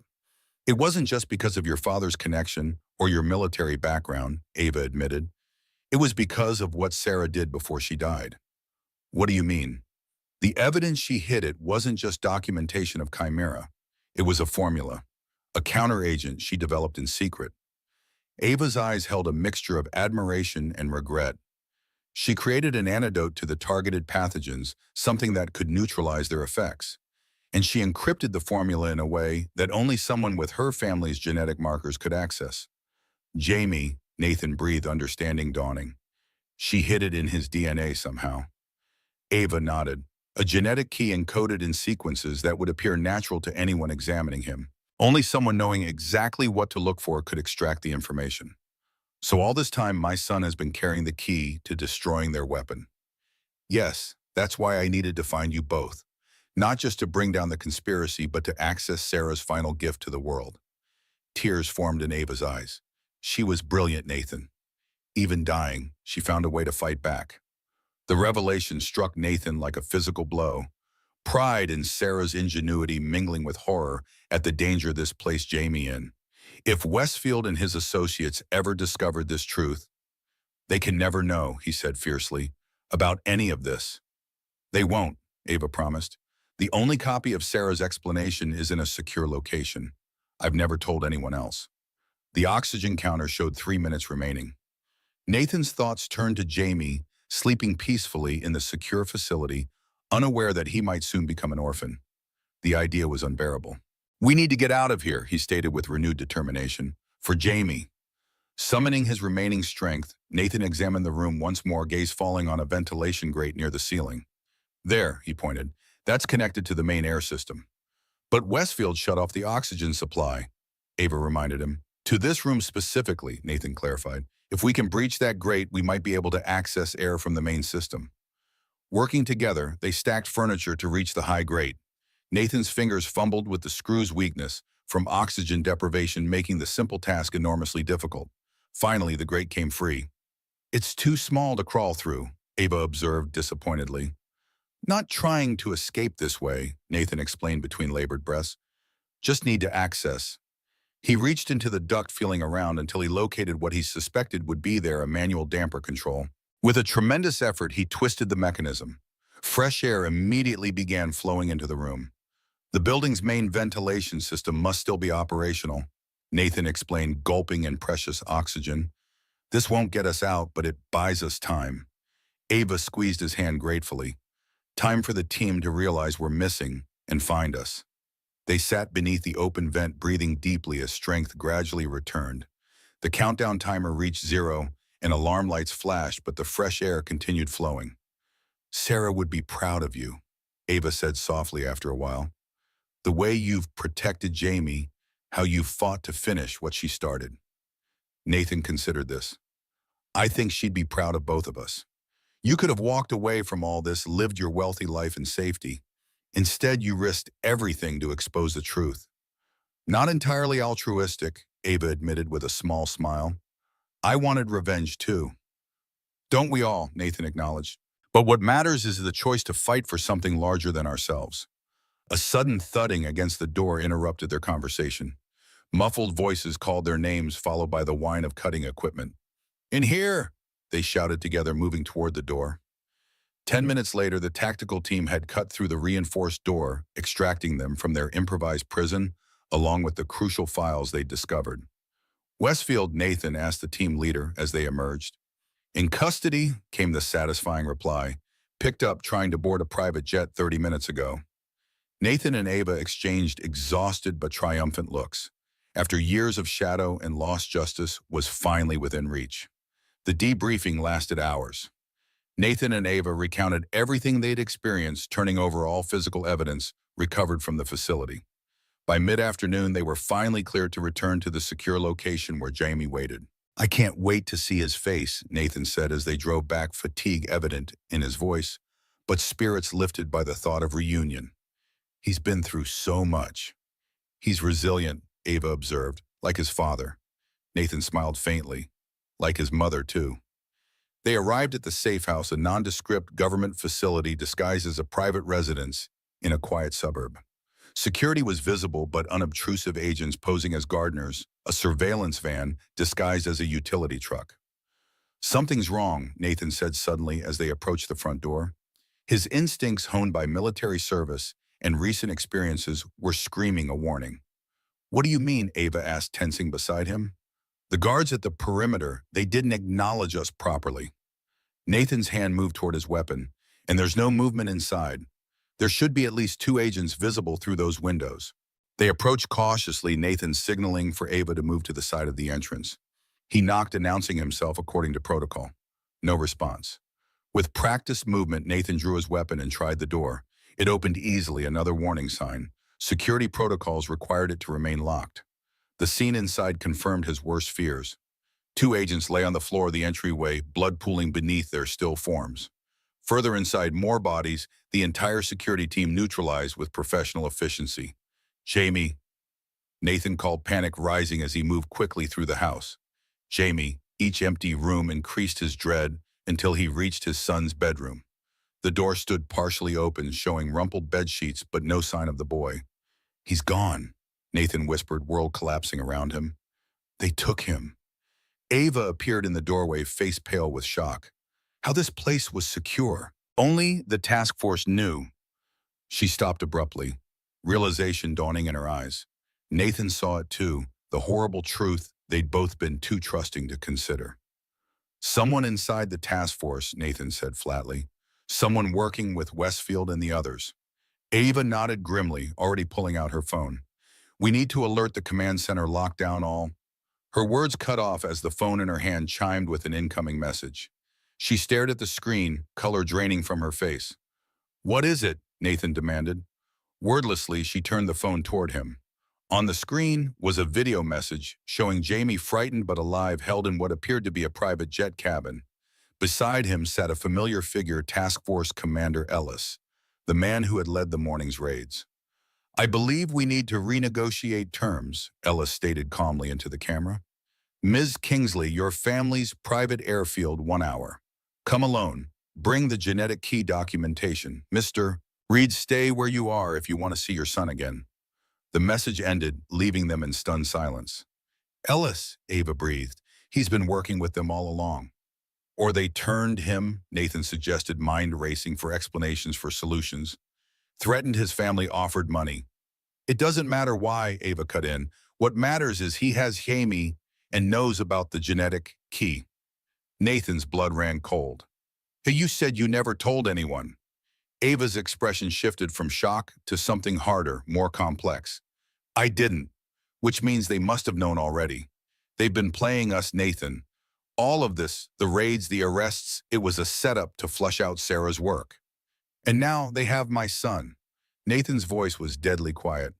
"The one person who can unlock the formula they need." "I have to go," Ava said, moving toward the door. "If I bring them what they want—" "They'll kill you both," Nathan interrupted. "You know that." "What choice do we have?" Nathan's mind shifted into tactical mode, evaluating options, resources, time constraints. "We go together, but not to surrender to end this." "How they'll be expecting resistance." "Not the kind I'm planning." Nathan pulled out his phone. "I have a contact from my military days, someone who operates outside official channels." "A mercenary?" Ava asked, eyebrow raised. "A specialist," Nathan corrected. "Someone who can help us get my son back and make sure Ellis and his friends never threaten anyone again." The call was brief, arranged in coded language that would mean nothing to anyone listening. When he finished, Nathan turned to Ava with grim determination. "We have 30 minutes to prepare. After that, we move on the airfield." "What's the plan?" "First, we need to understand exactly what they want from Jamie." Nathan began gathering weapons from the fallen agents, checking each methodically. "You said Sarah hid the formula in his DNA. How would they access it?" "They'd need a blood sample and specific genetic sequencing equipment," Ava explained. "The formula is hidden in what appears to be junk DNA. Without the right decryption parameters, it's invisible." "So they need Jamie alive at least until they extract what they need," Nathan reasoned, finding cold comfort in this fact. "And they need you to tell them how to find it." "Yes. Then we use that. Give them a reason to keep you both alive long enough for us to act." Nathan handed her a tactical vest. "Put this on under your clothes, and take this." He passed her a small transmitter. "Keep it hidden but accessible." As they prepared, Nathan outlined his strategy, a high-risk plan that depended on precision timing and the element of surprise.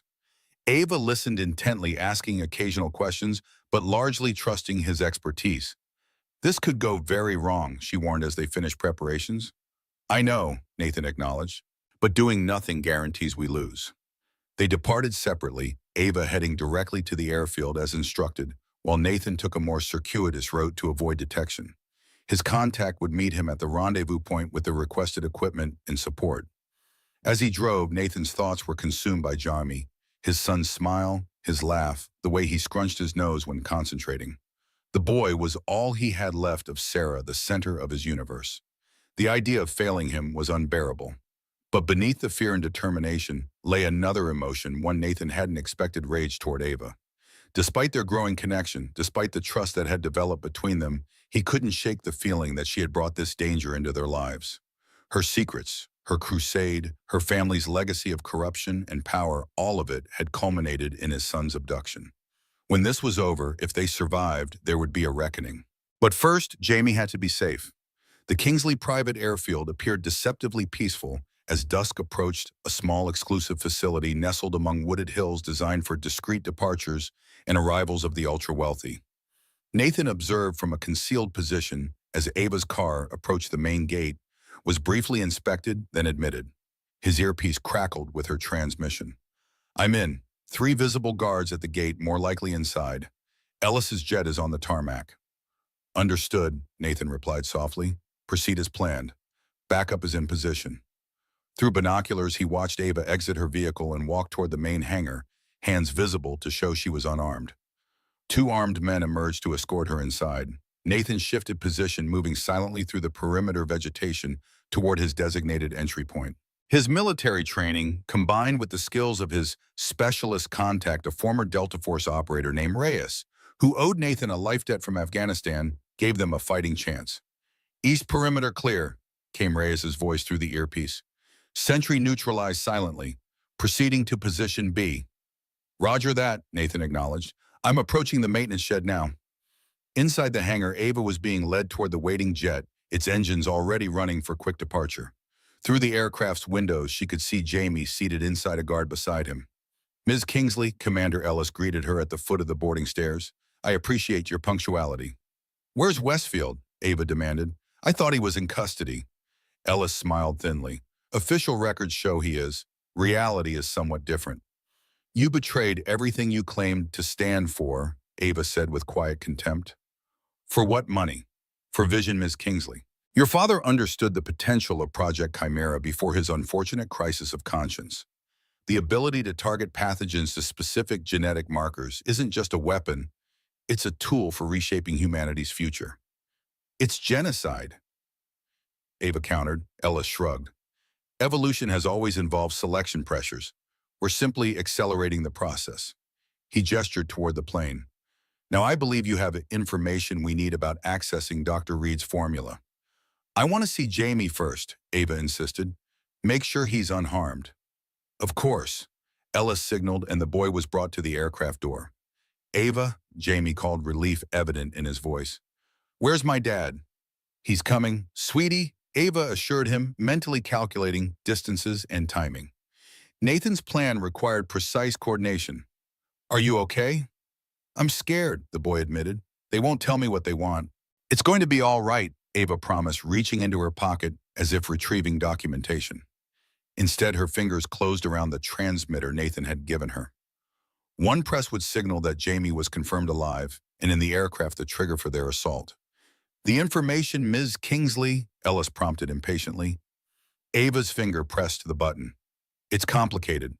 Sarah Reed designed a multi-layered encryption system based on nucleotide sequences that appear as normal genetic variations. The key is in how these variations interact across multiple chromosomes." Ellis frowned. "You're stalling." "I'm explaining," Ava countered. "This isn't simple. Sarah was brilliant. She created a system that looks completely natural, unless you know exactly what you're looking for." A distant thump interrupted their conversation, the sound of an explosion at the far side of the airfield. Ellis's head snapped in that direction, eyes narrowing with suspicion.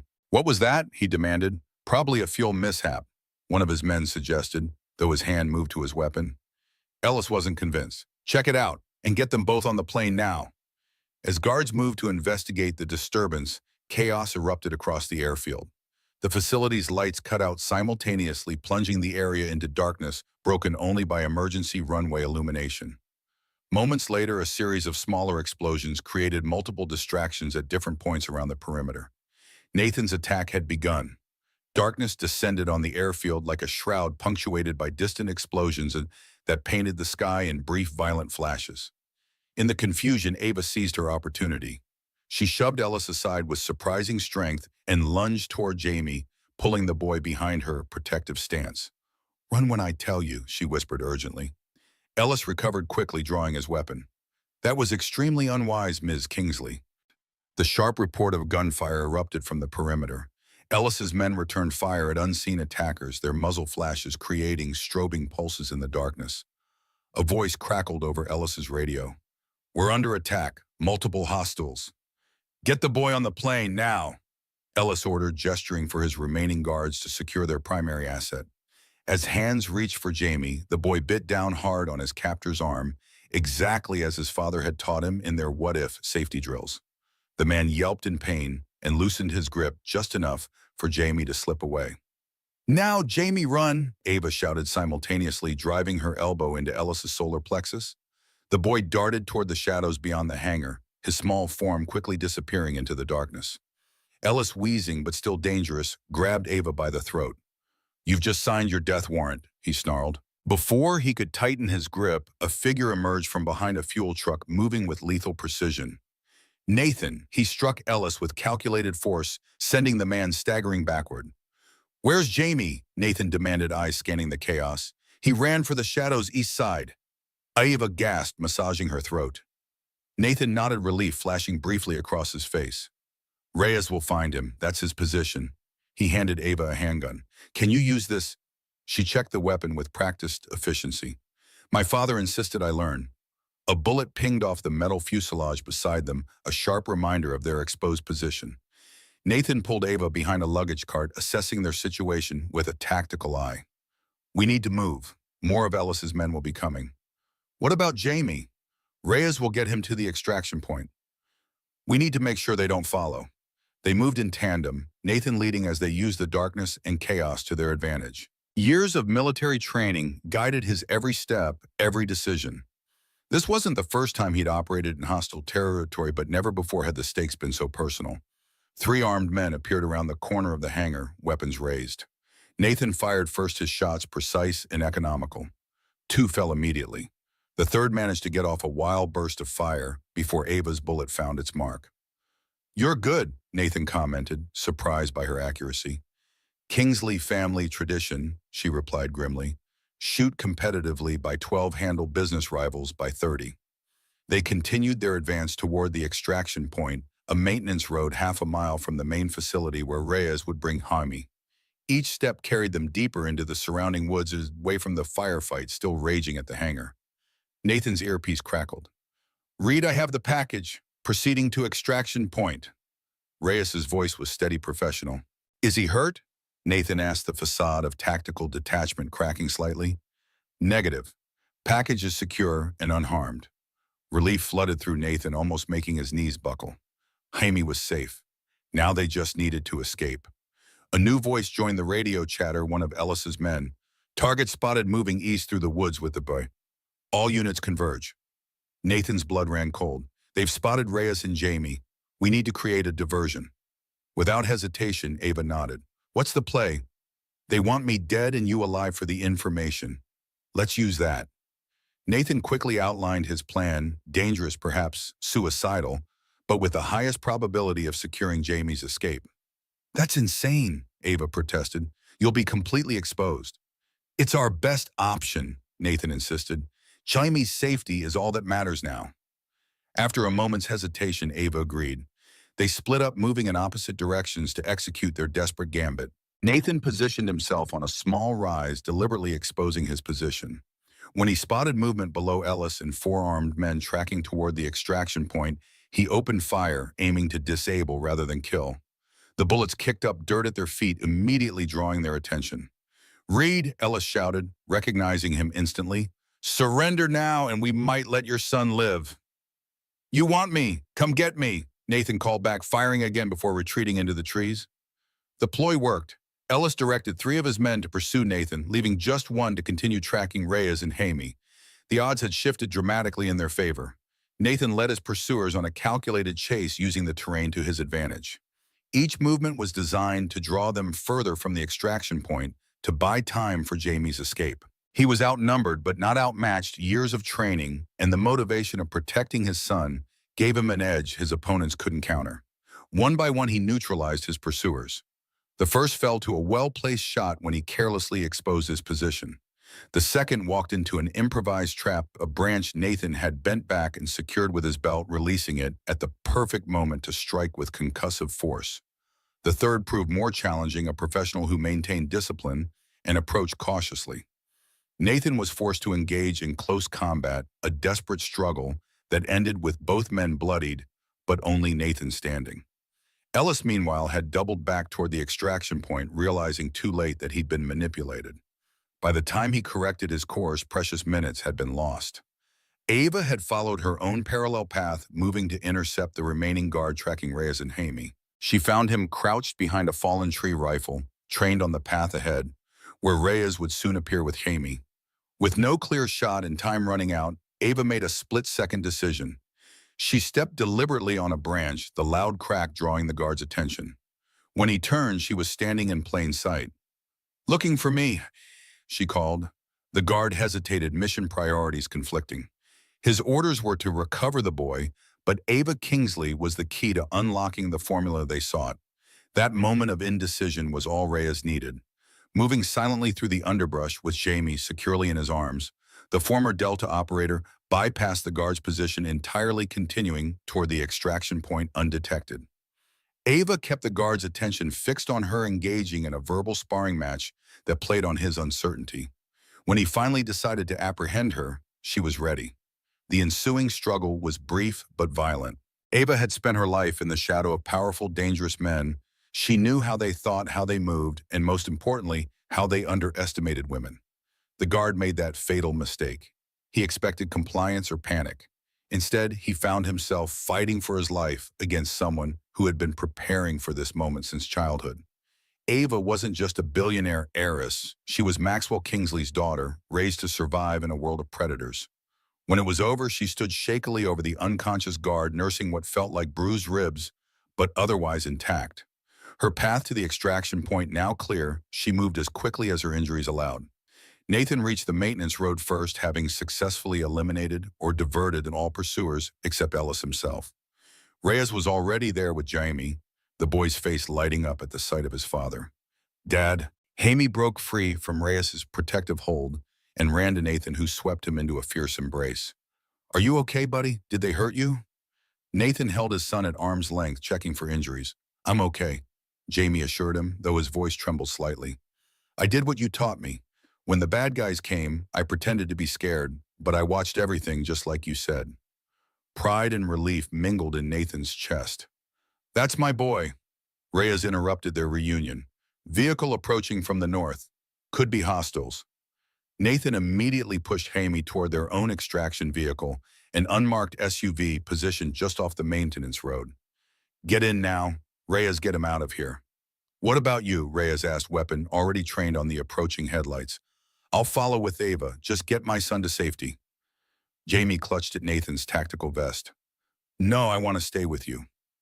"I'll be right behind you, buddy, I promise." Nathan gently but firmly disengaged his son's fingers. "Go with Mr. Reyes now. He'll keep you safe until I catch up." Reluctantly, Jamie allowed himself to be guided into the vehicle. As Reyes prepared to depart, Nathan spotted a figure emerging from the trees, Ava moving with obvious pain, but still upright. "Go," Nathan ordered Reyes, who nodded once before accelerating away with precious cargo secured. Nathan moved to intercept Ava, supporting her as she stumbled the final distance to their position. "You're hurt." "Nothing serious," she gasped. "The extraction." "Jamie's away with Reyes. Our vehicle should be just beyond that ridge." The approaching headlights grew closer now, accompanied by the distinctive whine of a high-performance engine. Ellis in pursuit. "We need to move," Nathan urged, helping Ava toward their secondary extraction point. They had covered half the distance when Ellis's vehicle burst into view, skidding to a halt on the gravel road. The commander emerged, a lone weapon already drawn. "Reed Kingsley," he shouted. "It's over." Nathan pushed Ava behind him, assessing their options. They were exposed with limited cover between their position and their escape vehicle. Ellis had the high ground and a clear line of fire. "It was over the moment you took my son," Nathan called back, buying time while calculating angles and distances. "Where is the boy?" Ellis demanded. "Where's Jamie?" "Safe, beyond your reach." Ellis's laugh was cold. "Nothing is beyond our reach, Reed. We found your wife when she tried to hide. We found your father when he became inconvenient. We'll find your son, too."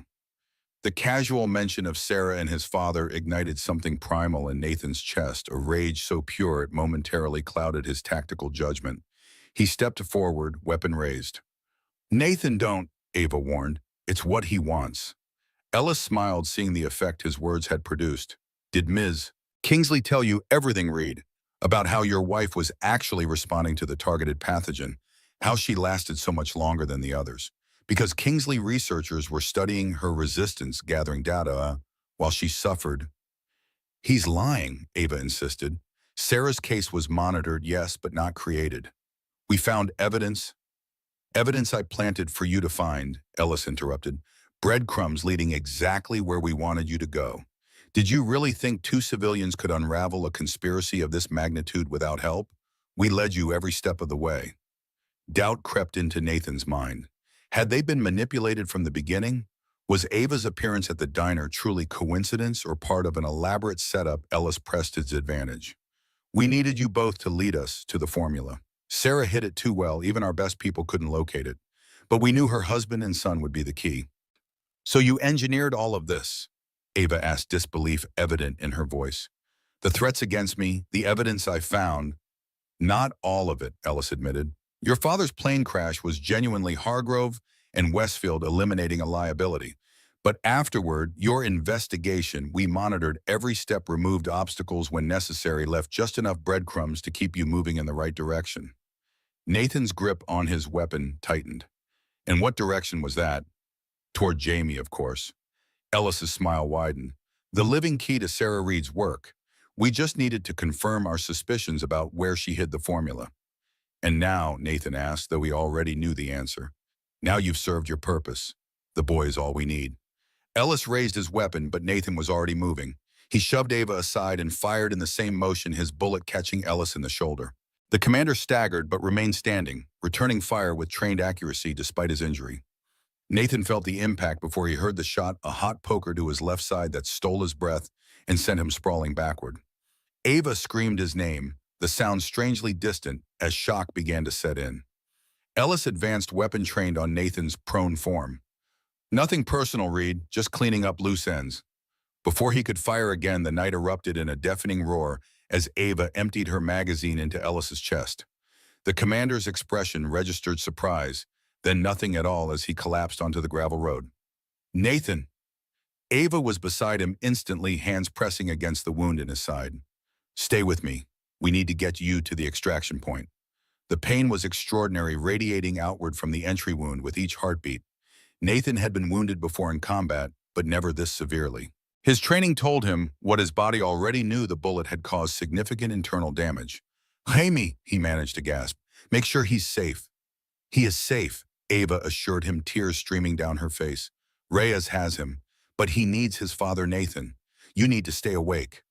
With Herculean effort, Nathan forced himself to focus. Help me up. Together, they staggered the remaining distance to their extraction vehicle. Ava helped Nathan into the passenger seat before taking the wheel, her hands leaving bloody prints on the steering column. As they drove away from the airfield, sirens became audible in the distance. The authorities were finally responding, too late to be of use, but in time to complicate their escape. We can't go to a hospital, Nathan said through gritted teeth. They'll be watching emergency rooms. I know someone, Ava replied, navigating the back roads with determined focus. A doctor who works with people in difficult situations. No questions asked. Nathan nodded weakly, the movement sending fresh waves of agony through his torso. He pressed his hand against the wound, feeling warm blood seeping between his fingers. Too much blood. Ava, he said quietly, if I don't make it, don't. She cut him off fiercely. Don't you dare. Jaime needs you. She hesitated. I need you too.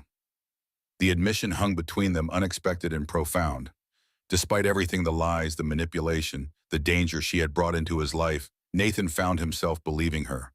Whatever had brought them together, whatever truths or deceptions had shaped their journey, they were now bound by something neither could fully articulate. Ellis, Nathan managed changing the subject. Was he telling the truth about leading us to Jamie? Ava's hands tightened on the steering wheel. I don't know. Some of what he said made sense. The evidence I found did seem convenient at times, but Sarah's formula, the genetic key in Jamie, that part is real, Ava confirmed. I verified it independently before I ever approached you. Sarah really did create a countermeasure and hide it where only someone who knew to look would find it. Nathan absorbed this, his tactical mind still functioning despite the pain and blood loss. So they still need Jamie. They'll keep coming. Not if we end this first, Ava said with quiet determination. Not if we expose everything so completely that no shadow remains for them to hide in. The road ahead blurred as Nathan's consciousness began to fade.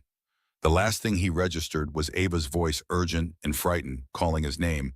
Darkness claimed him. Nathan drifted in and out of awareness. Fragments of reality penetrated the fog. Bright lights, urgent voices, the sharp smell of antiseptic. Pain constant and throbbing anchored him to his body even as his mind struggled to make sense of his surroundings. Significant blood loss. Need more plasma. Keep him stabilized until... Time lost all meaning. Hours or days could have passed. Nathan couldn't tell. Eventually, the fog began to lift, replaced by a dull clarity that brought both relief and renewed concern. He was in a bedroom, not a hospital. Medical equipment surrounded the bed monitors, IV stands, oxygen tanks. A private care setup. Expensive, professional. Welcome back. Nathan turned his head slowly toward the voice. Ava sat in a chair beside the bed, dark circles under her eyes, suggesting she hadn't slept in some time. Jaime, Nathan's voice was a rasp, his throat dry from disuse. He's safe, Ava assured him, offering a cup of water with a straw. Rhea's got him to the safe house. He's been asking for you. Nathan sipped gratefully, the cool liquid soothing his parched throat. How long? 3 days. The bullet nicked your liver and caused significant internal bleeding. You've had 2 surgeries. She hesitated. It was close, Nathan. Very close. Memory returned in fragments, the airfield, Ellis's revelations, the gunshot. Ellis dead, Ava confirmed, along with most of his team. The authorities found quite a scene at the airfield. And the others, Hargrove, Westfield, in custody for now, but their influence runs deep. I've been monitoring chatter through my contacts.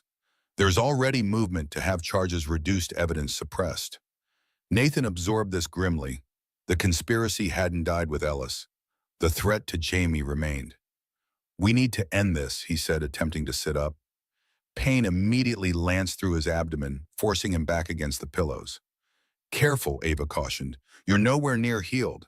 The doctor said at least 2 weeks before you can move around, and that's being optimistic. We don't have 2 weeks, Nathan argued. Every day gives them time to regroup to come after Jaime again. I know. Ava's expression was troubled. That's why I've been working while you recovered. Gathering everything we have, preparing to release it publicly. The dead man's switch you mentioned, she nodded. Similar concept, but more comprehensive. Every piece of evidence, every connection, every name, all packaged and ready to be sent to journalists, law enforcement agencies, and intelligence services worldwide. They'll try to discredit it, call it a hoax, a conspiracy theory.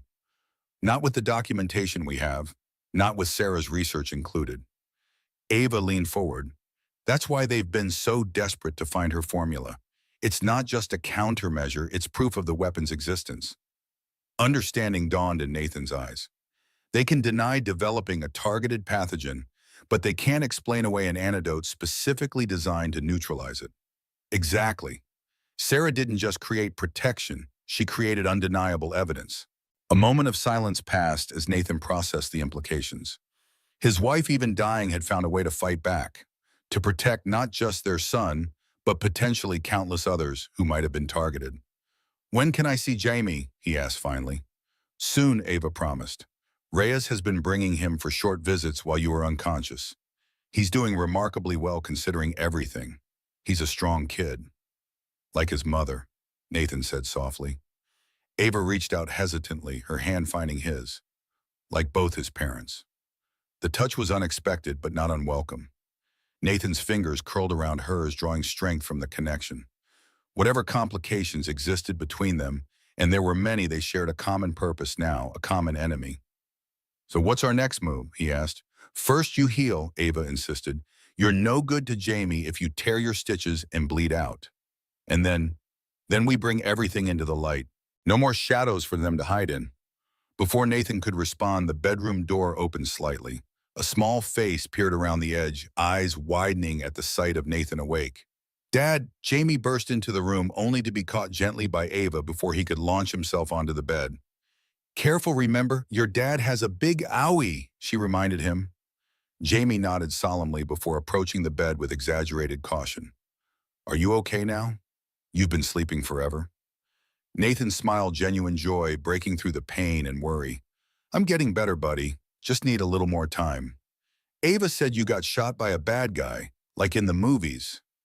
Something like that, Nathan agreed, shooting Ava a grateful look for the simplified explanation. But the bad guy can't hurt us anymore. Jaime climbed carefully onto the chair Ava had vacated, studying his father's pale face with concern beyond his years. Are there more bad guys? Is that why Mr. Reyes is still staying with us? Nathan hesitated, unwilling to lie, but equally unwilling to frighten his son further. There are some problems that we still need to fix, but you don't need to worry about that. My job is to keep you safe, and that's what I'm going to do. With Ava's help, Jamie added with the simple certainty of childhood. She said you're partners now. Nathan glanced at Ava, who shrugged slightly, a faint blush coloring her cheeks. That's right, he confirmed. We're partners. The declaration settled something between them, an acknowledgement of a bond forged in extraordinary circumstances. Not quite trust, not yet, but something equally powerful. A shared purpose. A commitment to see this through together. As Jaime chattered about his adventures with Reyes, he showed me how to do a proper push-up, Dad. Nathan's gaze met Ava's over the boy's head. In her eyes, he saw the same determination that burned in his own heart. They would end this for Jamie, for Sarah, for Thomas Reed, for the Kingsley family, for all those who had been silenced, no matter the cost. 2 weeks passed in a blur of painful recovery and careful planning. Nathan progressed from bed rest to cautious movement, his body slowly healing, even as his mind remained focused on the threat still looming over them. Ava had transformed one room of the safe house into an operations center, multiple computers, secure communications, surveillance feeds. Her resources seemed limitless, her determination matching Nathan's own. Reyes remained a security, his professional demeanor occasionally softening when interacting with Jaime. The boy had developed an admiration for the former Delta operator that might have made Nathan jealous under different circumstances. Instead, he felt only gratitude for the additional protection and positive male influence during his convalescence. On the 15th day after the airfield confrontation, Nathan joined Ava in the operations room, moving slowly but without the assistance he'd needed previously. You look better, she observed, glancing up from a document-covered desk. Feel better, he confirmed, lowering himself carefully into a chair. What's the status? Mixed news, Ava replies, pushing a tablet toward him. Hargrove was released yesterday. Insufficient evidence, according to the official statement. Nathan's jaw tightened. And Westfield? Still in custody, but his lawyers are making progress. The evidence from the raids is being questioned on procedural grounds. They're covering it up. Trying to, Ava agreed, but they're facing more resistance than they expected. Several whistleblowers have come forward independently, people from different departments who saw fragments of Chimera over the years. Not enough to break the case wide open, but enough to keep investigation active. Nathan scrolled through the news reports on the tablet. What about Ellis? Has his involvement been made public? Officially, Commander Ellis died in the line of duty during an operation gone wrong. His connection to Kingsley International has been buried. The systematic way the conspiracy was protecting itself didn't surprise Nathan, but it fueled his resolve. Then it's time to release everything. All the evidence all at once. Almost, Ava said, hesitation evident in her voice. There's something else you should see first. She turned to one of the computers, typing a series of commands that brought up a video feed. The screen showed a hospital room where an elderly man lay connected to various medical equipment. Who am I looking at? Nathan asked. Maxwell Kingsley. Nathan's head snapped up in shock. Your father, but he died in the plane crash. You said, I thought he did. Ava interrupted, her voice tight with emotion. Everyone did. But 3 days ago I received this. She played a video message, a brief encoded communication that contained coordinates and a single line of text. The phoenix rises from calculated ashes. It was a phrase my father and I use as a private code, Ava explained. Something only he would know. You're saying your father faked his death. Why, how? I don't have all the answers yet. The coordinates led to this private facility in Switzerland. I've been monitoring remotely, confirming his identity through medical records and staff communications. Nathan studied the figure on the screen, an emaciated man who bore little resemblance to the powerful industrialist whose face had appeared on business magazines for decades. Yet there was something in the set of his jaw, the shape of his brow, that echoed Ava's own features. If this is really Maxwell Kingsley, why reveal himself now? After letting you believe he was dead for 2 years. I think he's dying for real this time, Ava said softly. The medical charts indicate advanced stage pancreatic cancer. Months left at most, possibly weeks. Nathan's tactical mind immediately began calculating implications. This changes everything. If your father is alive, he knows things we don't, Ava finished for him. About Chimera, about the conspiracy, about all of it. We need to talk to him. That's why I booked us flights to Zurich. We leave tonight. Nathan frowned. Jaime comes with us, Ava stated firmly. Switzerland is safer than here right now. Reyes will accompany us as security. It could be a trap, Nathan warned. The message, the discovery, all designed to draw you out. I've considered that, Ava acknowledged, but I've verified the facility's legitimacy and the security protocols are exceptional. Besides, would you rather leave Jaime behind where Hargrove can reach him? She had a point. Keeping Jaime close under their direct protection was the safest option. All right, Nathan conceded, but we maintain maximum security. No advance notice, no electronic trail, and we release all the evidence before we go insurance in case something happens to us. Ava nodded agreement. I'll make the final preparations. As she turned back to her computer, Nathan studied her profile. Despite weeks of working together, of shared danger and tentative trust, Ava Kingsley remained in many ways an enigma. Her motives, her feelings, her true self hidden behind layers of protection built over a lifetime of wealth and privilege. Yet in this moment, he saw something rarely visible: vulnerability. The possibility that her father lived had cracked her carefully maintained composure, revealing the daughter beneath the crusader. Are you okay? He asked quietly. Ava's fingers stilled on the keyboard. I don't know, she admitted. For 2 years, I've carried the weight of my family's legacy alone. I've made peace with their deaths, built my life around exposing the truth about what happened to them. If my father has been alive all this time, you feel betrayed, Nathan supplied when she trailed off. Yes, and relieved, and furious, and hopeful. She looked at him, conflict evident in her eyes. Is that how you felt when you learned the truth about your father's death? Nathan considered this. Different, I think. I always suspected there was more to my father's suicide. Learning it was murder confirmed what I'd believed all along. But this, your father deliberately letting you think he was dead, that's another level of deception. There must have been a reason, Ava said, though uncertainty tinged her voice. My father could be many things: calculating, demanding, even ruthless in business, but he loved his family. He wouldn't have put us through that grief without cause. I guess we'll find out soon enough. Preparations moved quickly after that. Nathan packed the few belongings they'd accumulated during their weeks in hiding, while Ava finalized their travel arrangements. Private transportation, false identities, multiple security layers. Reyes handled the logistics of their movement, from safe house to airport planning, alternate routes, and contingencies. Jaime told only that they were taking a trip to visit someone important, approached the adventure with typical 7-year-old enthusiasm. Will we see the Alps? Can I try skiing? Maybe, buddy, Nathan answered, helping his son pack warm clothes. But this isn't exactly a vacation. We need to be extra careful. Remember the safety rules we practiced. Stay close, don't talk to strangers, use the code word if there's danger, Jaime recited dutifully. I remember, Dad. Nathan ruffled his hair affectionately. That's my boy. Just before their scheduled departure, Ava gathered them in the operations room for a final briefing. On the main screen was a countdown timer, 30 minutes until their evidence package would be automatically released to hundreds of recipients worldwide. Once this goes live, there's no turning back, she warned. Every major news organization, law enforcement agency, and intelligence service will receive documented proof of Project Chimera and the crimes committed to protect it. Good, Nathan said firmly. No more shadows. Ava nodded, finger hovering over the enter key that would confirm the timed release. For Sarah, for my family, for everyone they've hurt. She pressed the key, setting in motion events that would irreversibly expose decades of corruption and murder. The countdown continued its inexorable progress. Time to go, Reyes announced from the doorway, gear already loaded in their departure vehicle.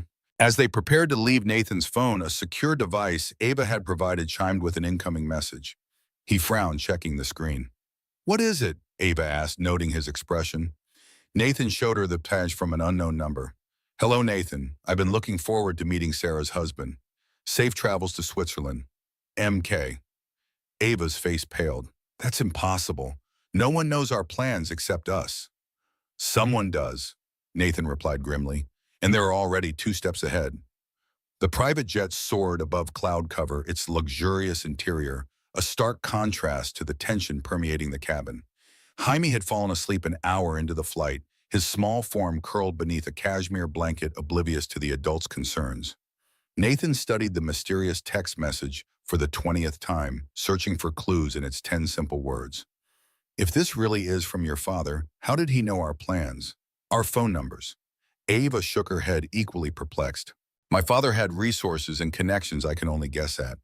But to track us so specifically, to know about our trip when we only decided hours ago, it means we're compromised, Reyes stated flatly from his position near the cockpit. The security expert had swept the aircraft for surveillance devices before takeoff, but found nothing. Someone is either monitoring our communications or has a source very close to us. Or, Nathan suggested a new possibility forming in his mind. Maxwell Kingsley has been the one pulling strings all along. Ava looked up sharply. What do you mean, Formation? Think about it. The evidence you found that led you to me. Ellis claiming you were being manipulated into following breadcrumbs. Now this message demonstrating a knowledge of each other didn't have. Nathan leaned forward, eyes intense. What if your father didn't just fake his death? What if he's been orchestrating events from the shadows? The implication hung heavy in the air. Ava's expression cycled through disbelief, consideration, and reluctant acknowledgement. If that were true, she said slowly, it would mean everything, my investigation finding you, even the confrontation with Ellis, was part of some larger plan. A plan we still don't understand, Nathan added, which makes continuing to Switzerland potentially dangerous. We can't turn back now, Ava argued.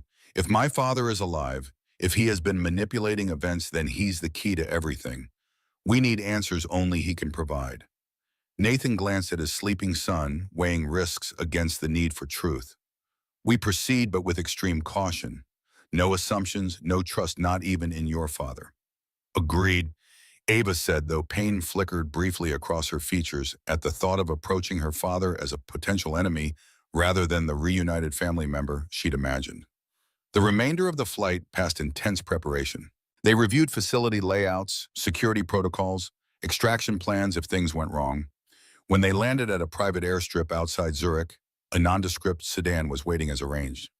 Standard surveillance countermeasures, Reyes instructed, as they loaded their minimal luggage.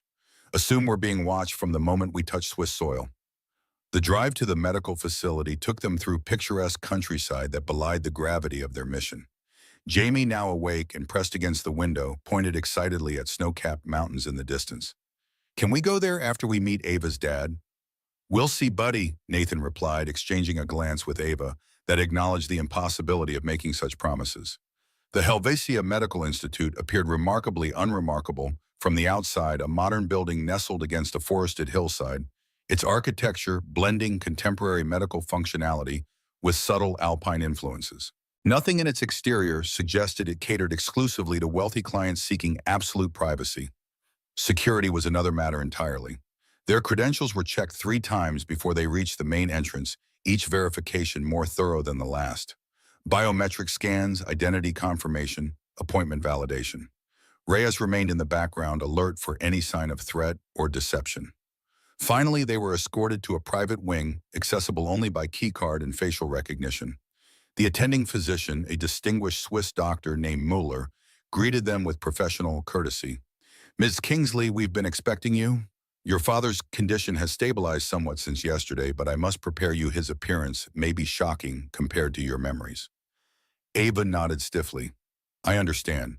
How much does he know about our arrival? He requested notification the moment you entered Swiss airspace, Doctor. Mueller replied, Mueller replied, confirming Nathan's suspicions about Maxwell Kingsley's continued influence and monitoring capabilities.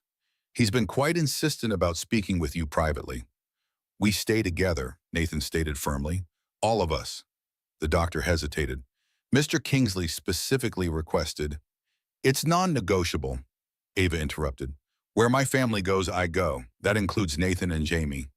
After a moment's consideration, Dr. Mueller acquiesced. Very well. Please follow me. The room they entered was more luxury suite than hospital chamber, though medical equipment maintained a significant presence. Floor-to-ceiling windows offered stunning mountain views, while tasteful furnishings suggested a high-end hotel rather than a medical facility. In a hospital bed positioned to capitalize on the panoramic vista lay Maxwell Kingsley, or what remained of him. Cancer had ravaged his once powerful frame, leaving behind a skeletal figure whose skin seemed stretched too tightly over prominent bones. Yet his eyes, when they opened at their entrance, burned with unchanged intensity. "Ava," he said, voice surprisingly strong despite his wasted appearance. "You look well." Ava stepped forward, emotions warring visibly on her face. "You're alive," she stated simply, neither accusation nor joy coloring the words. For the moment, Maxwell confirmed, a gaze shifting to Nathan and Jamie. "And you've brought the reeds. Excellent."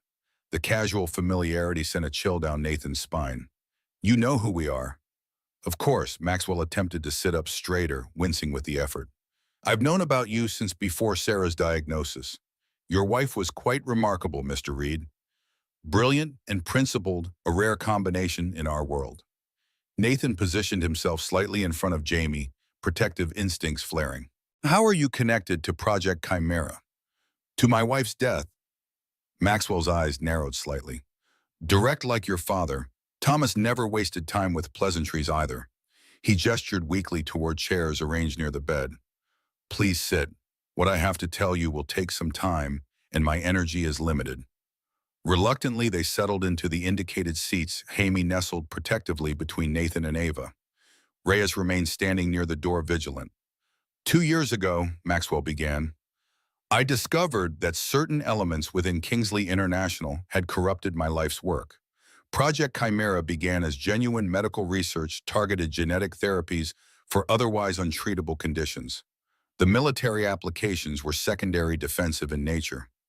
"That's not what the evidence shows," Ava challenged. "The documents I've found were selectively presented to lead you to specific conclusions," her father interrupted.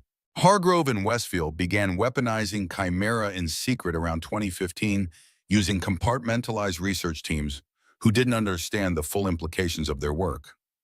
"Like Sarah," Nathan interjected. Maxwell nodded. "Dr. Reed was recruited for her expertise in genetic delivery systems.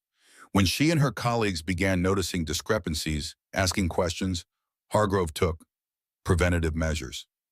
They murdered her," Nathan stated flatly. "Gave her cancer with their own targeted pathogen." "Yes." Maxwell's gaze held genuine regret. "By the time I discovered what they'd done, it was too late to save her. But not too late to help her fight back." Ava leaned forward. "What do you mean?" "I provided resources, protected her research when she began developing a countermeasure. When she realized she wouldn't survive to complete it, I helped her secure what she'd accomplished." Maxwell's gaze shifted to Jamie, including her ingenious method of preserving the formula. Nathan instinctively placed a hand on his son's shoulder. "So you've known all along that Jamie carries the key?" "I suspected. Sarah never confirmed it directly, a final protection for her son, but I knew her well enough to recognize where she would hide something precious." "If you knew all this," Ava demanded, "why fake your death? Why let me believe my entire family was gone?" Pain flickered across Maxwell's gaunt features. "Because Hargrove had already moved against me. The plane crash wasn't an accident, but neither was it what they intended. They meant to kill everyone aboard, but I had suspicions and took precautions. Mom and Jeremy," Ava's voice cracked slightly, referring to her mother and brother, "I couldn't save them." Maxwell admitted, genuine grief evident in his sunken eyes. "The crash was unavoidable once in motion. I barely survived myself." "So you disappeared," Nathan surmised. "Let everyone think you were dead while you—" "What plotted revenge?" "I gathered evidence, built a case that couldn't be dismissed or covered up. But my condition deteriorated faster than anticipated." Maxwell gestured to his failing body. "Cancer, the natural kind, ironically. When it became clear I wouldn't live to complete my work, I needed someone who could." "Me," Ava said softly. "You," her father confirmed. "I left breadcrumbs knowing your determination and intelligence would follow them. I needed you to find Nathan and Jamie, to secure Sarah's formula, to assemble the final pieces." "You manipulated me," Ava accused, voice hardening. "Used my grief, my desire for justice to make me your unwitting agent." "I protected you," Maxwell countered. Had you known I was alive, had you contacted me directly, they would have killed you immediately.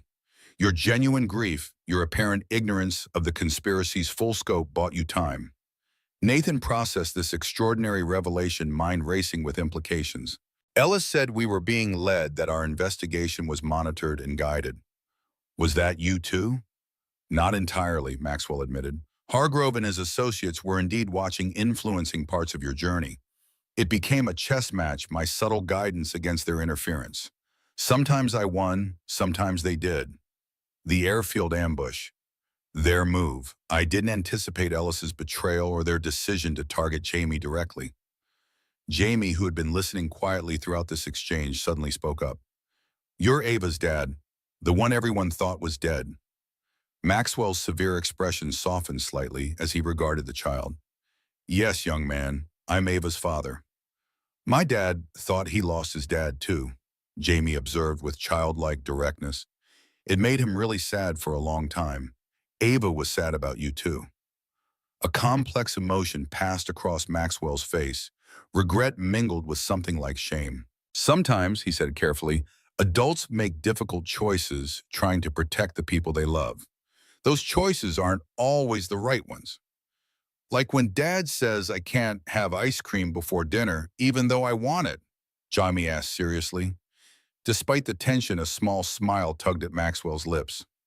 Something like that, though, with considerably higher stakes. Nathan refocused the conversation. You said you needed us to assemble the final pieces. What exactly did you mean?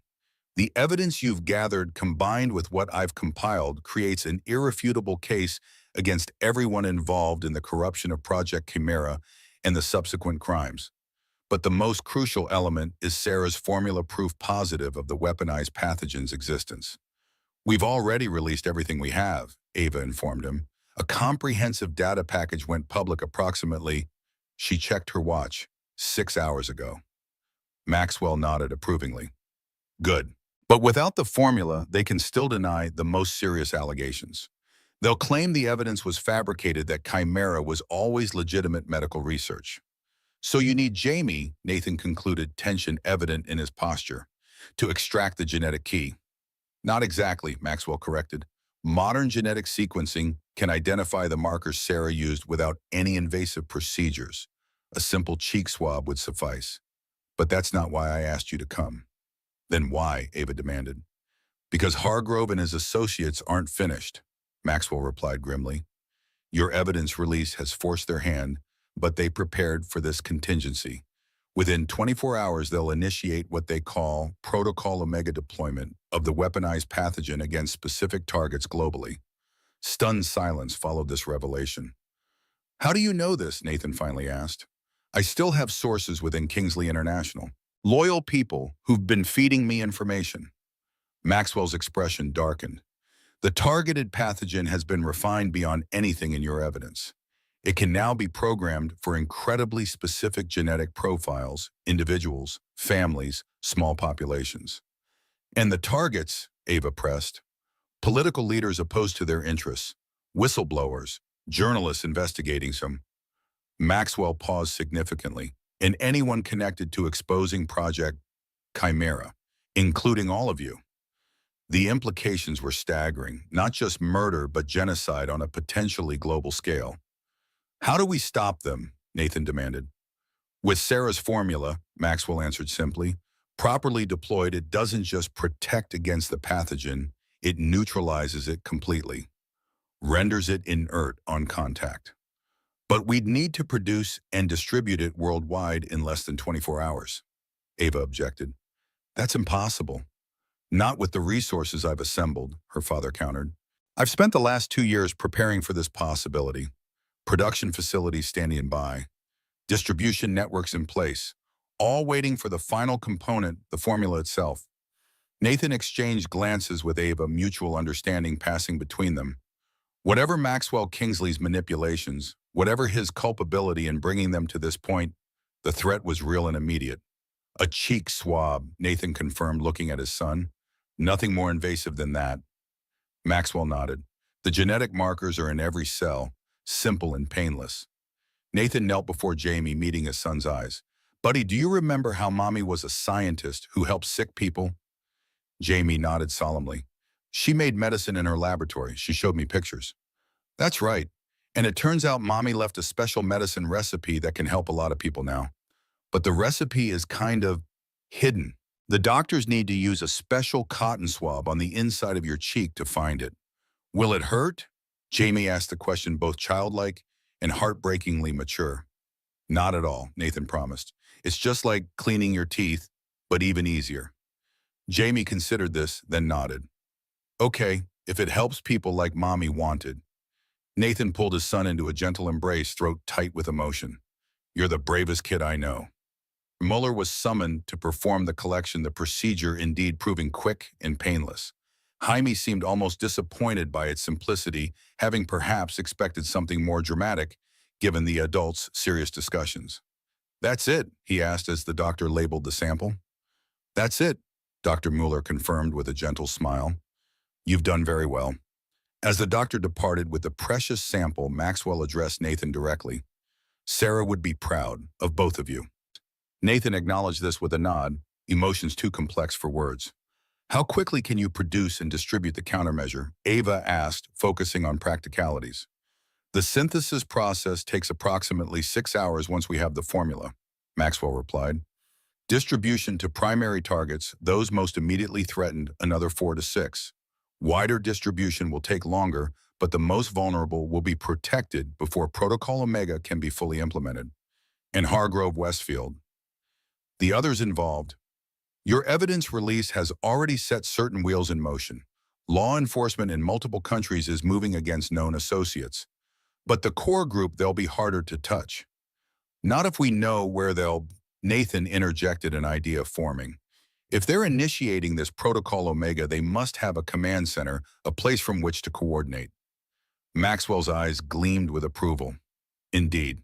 According to my intelligence, they're gathering at a secure facility in the Austrian Alps, ostensibly for an emergency board meeting. Then that's where we go, Nathan stated. While your people produce the countermeasure, we take the fight directly to them. Nathan, Ava began, concern evident in her voice. You're still recovering from a gunshot wound. And Jamie stays here, Nathan finished firmly, under guard and protected by the countermeasure as soon as it's available. Maxwell nodded. I can ensure his safety here. This facility has security measures that would impress even your military friend by the door. Reyes, who had remained silent throughout the exchange, spoke up. I'll go with Reed and Ms. Kingsley, additional tactical support. Decision-made preparations began immediately, while Maxwell's scientists worked to extract and synthesize Sarah's formula from Jamie's genetic material. Nathan, Ava, and Reyes planned their assault on the Alpine facility. 6 hours later, they gathered for a final briefing. Maxwell, despite his weakness, had insisted on being present, propped up in a wheelchair, and connected to portable medical equipment. The countermeasure synthesis was successful, he reported. Production is underway. Initial doses have already been administered to essential personnel, including Jamie and his security detail. And us, Nathan asked. Maxwell gestured to Dr. Mueller, who approached with 3 auto-injectors. The countermeasure in its most concentrated form. 1 injection provides complete protection. They each received the injection, a momentary sting, followed by a strange warming sensation as Sarah's creation entered their bloodstreams, her final gift now literally flowing through Nathan's veins. The Austrian facility is located here, Maxwell continued, indicating a point on a digital map. Built into the mountainside ostensibly as a corporate retreat and research center. In reality, a fortress with state-of-the-art security and defensive capabilities. Weaknesses, Reyes inquired professionally. 2 potential entry points beyond the main access, Maxwell highlighted areas on the schematic. A maintenance tunnel for the environmental systems and a helipad on the roof, both heavily secured but less so than the main entrance. Roof access gives us the high ground, Nathan observed. If we can insert there, we control the vertical approach. I've arranged transportation that will get you within insertion range, Maxwell confirmed. After that, it's in your hands. As the briefing concluded, Nathan took a moment to say goodbye to Jamie, who would remain under protection at the medical facility. I need you to be good for the doctors, okay, buddy? Nathan said, kneeling despite the protest from his healing wound. I'll be back as soon as I can. You're going to stop the bad guys? Jamie asked, his understanding of the situation simplified but essentially accurate. That's right, just like we talked about. Hammy nodded solemnly. Be careful, Dad, and make sure Ava is careful too. I will. Nathan pulled his son into a tight embrace, memorizing the feel of him, the smell of his hair, the sound of his breathing, just in case. Ava, meanwhile, had a final private conversation with her father. Why didn't you tell me you were alive? She asked the question that had burned within her since discovering his survival. Maxwell's gaunt face showed genuine regret. Because I knew you, Ava. If you'd known I was alive, you would have come to me immediately publicly, and they would have killed you without hesitation. You could have found another way. Perhaps, he acknowledged, but dying gave me freedom to maneuver to prepare without scrutiny. And your genuine grief protected you from suspicion longer than any deception could have. Ava studied the man who had shaped her life in so many ways, his brilliance, his calculation, his uncompromising pursuit of his goals, qualities she had inherited for better or worse. If we succeed, she said finally, if we survive this, we need to have a longer conversation about trust and family. I would welcome that, Maxwell replied, reaching for her hand. More than you know. The journey to the Austrian facility took just under 2 hours by helicopter, the majestic alpine landscape passing beneath them as they approached their target. Nathan, Ava, and Reyes reviewed their equipment one final time, weapons, communications, specialized gear for mountain insertion. Primary objective is to prevent Protocol Omega's activation, Nathan reminded them. Secondary is apprehension of the principals. We go in quiet, locate the command center, and shut it down. And if they've already initiated the protocol, Ava asked the question they had all been avoiding, then we transmit the kill codes Maxwell provided, Reyes answered grimly. But we need direct access to their system to do it. As the helicopter approached the insertion point, a ridge overlooking the facility, Nathan found himself thinking of Sarah, of her courage in the face of certain death, of her brilliance in creating the countermeasure that might now save countless lives, of the love that had led her to protect their son in such an extraordinary way.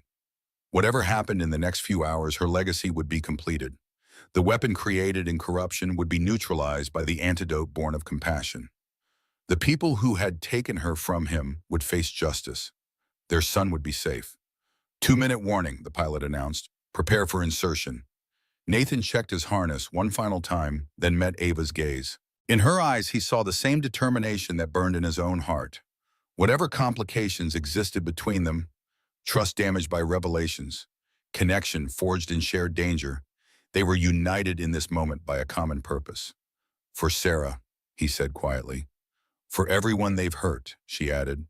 Together they moved to the helicopter's open door. The alpine night spread before them, their target illuminated in the distance. The wind whipped around them, cold and clarifying. It was time to end this. The assault on the alpine facility unfolded with precision, born of desperate necessity.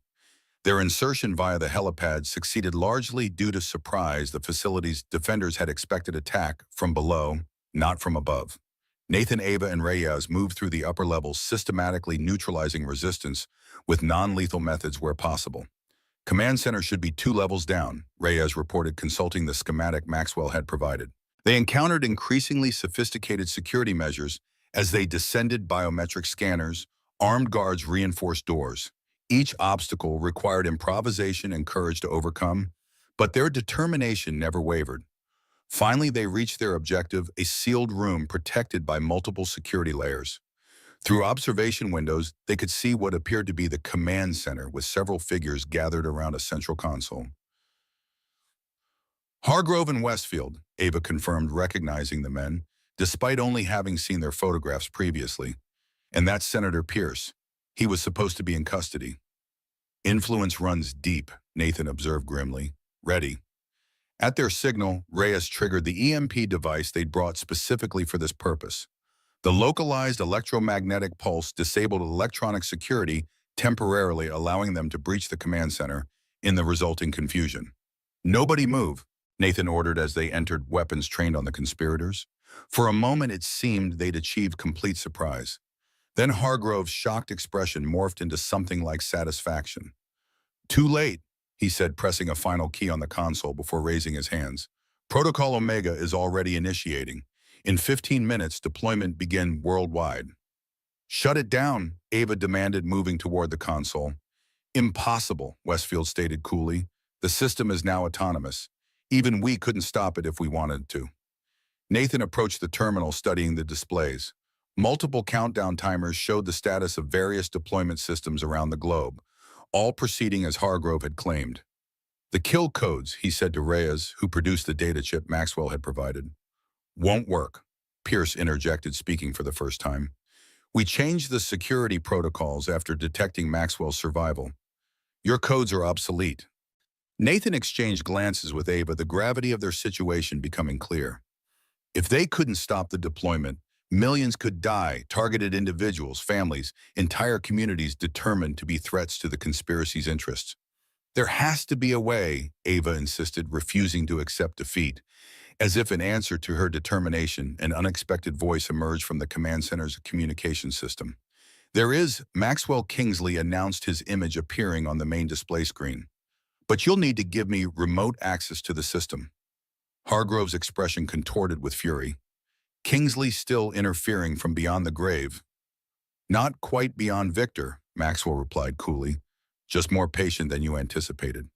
While their captives watched in impotent rage, Nathan and Ava established the connection Maxwell needed, following his precise instructions to bypass security protocols. What are you doing? Nathan asked as Maxwell's fingers flew across keys at his end, lines of code flooding the screen. Something I prepared for years ago, Maxwell explained, not pausing in his work. A back door built into the original Chimera architecture. They changed the security codes but couldn't eliminate the fundamental access point without rebuilding the entire system. You planned for this specific scenario? Ava asked, impressed, despite herself, by her father's foresight. I planned for my own creations being turned against me, Maxwell corrected. A lesson more innovators should learn. The countdown timers continued their inexorable progress, 12 minutes remaining, then 11, then 10. Maxwell's intervention seemed to have no effect. It's not working, Nathan observed tensely. Patience, Mr. Reed, Maxwell replied, focus unwavering. Complex systems require precise solutions. At the 8-minute mark, something changed. The deployment indicators began flashing warning signals. Status messages shifted from proceeding to error. Configuration mismatch. What's happening? Hargrove demanded, forgetting momentarily that he was a captive. I'm replacing the targeting parameters with nonsense data, Maxwell explained with evident satisfaction. The delivery systems require exact genetic profiles to function. Without them, they default to safety protocols and self-neutralization. One by one, the deployment systems around the world began shutting down their precious, deadly payloads, rendered harmless by Maxwell's intervention. No. Westfield lunged toward the console, only to be intercepted by Reyes's precise takedown. It's over, Nathan stated, watching as the final timer froze and then disappeared from the screen. Protocol Omega has failed. In the aftermath, international authorities descended on the facility, taking custody of Hargrove, Westfield, Pierce, and their associates. The evidence package Ava had released, combined with the facility's own records and the conspirators caught literally in the act of attempted mass murder, created an airtight case that not even their considerable influence could overcome. Nathan, Ava, and Reyes returned to Switzerland, their mission accomplished, but the emotional reckoning just beginning. They found Hamey safe and happy, having been treated like a prince by the medical staff in their absence. Maxwell Kingsley lived just long enough to see justice done. 2 weeks after the Austrian operation, with the principal conspirators facing international tribunals, and Project Chimera permanently dismantled, he summoned Nathan and Ava to his room for a final conversation. Sarah's countermeasure has been distributed to every major medical facility worldwide. He informed them, voice weakening, but satisfaction evident. Her legacy is secure, as is yours, Mr. Reed. Mine, Nathan questioned. You completed what your father began 15 years ago. Thomas would be proud of the man you've become. Nathan accepted this with a nod. Complex emotions, grief, pride, resolution passing through him. What happens now? Ava asked, holding her father's increasingly frail hand. Kingsley International will need new leadership, Maxwell replied. Someone with the vision to transform a company built on weapons and power into something that truly serves humanity. His gaze fixed meaningfully on his daughter. I'm not sure I'm the right person for that, Ava admitted. After everything that's happened, you're exactly the right person, her father contradicted gently. You've seen both the best and worst of what power can do. You understand the responsibility in ways few ever could. 3 days later, Maxwell Kingsley passed peacefully in his sleep, his life's work both destroyed and redeemed in its final chapter. At the private memorial service, attended only by Ava, Nathan, Jamie, and a handful of loyal staff, Nathan found himself reflecting on the extraordinary journey that had brought them to this point. A chance encounter in a diner that wasn't chance at all. A conspiracy spanning decades. Two families destroyed and partially rebuilt through shared trauma and purpose. "What will you do now?" he asked Ava as they stood watching Jamie place flowers on Maxwell's grave. "Take up my father's challenge, I think," she replied after a moment's consideration. "Rebuild Kingsley International into something worthy of Sarah's work. Something that helps rather than harms." She glanced at him sidelong. "What about you?" "Focus on being Jamie's father," Nathan said simply. "He's lost enough time to this conspiracy. We both have." Silence fell between them, comfortable yet weighted with unspoken possibilities. "You could stay," Ava suggested carefully. "Both of you. There's more than enough room at the estate, and I could use someone with your perspective as I restructure the company." Nathan considered this unexpected offer. "Are you asking as a potential employer or as something else?" "Both, maybe." Ava's usual confidence faltered slightly. "I know our beginning was complicated, built on manipulation and half-truths. But what came after, what we built together, facing Ellis, fighting for Jami, stopping Protocol Omega, that was real." "Yes," Nathan agreed, "it was. So maybe we could see what else might be real between us, given time and honesty." Nathan looked toward Jamie, who had moved from the grave to examine a nearby butterfly with typical childlike wonder. Despite everything, the danger, the revelations, the losses, his son had emerged resilient and hopeful. Perhaps they all could. "I think," Nathan said carefully, "that Hammy would enjoy spending some time in Switzerland. And I admit I'm curious to see what Kingsley International might become under new management."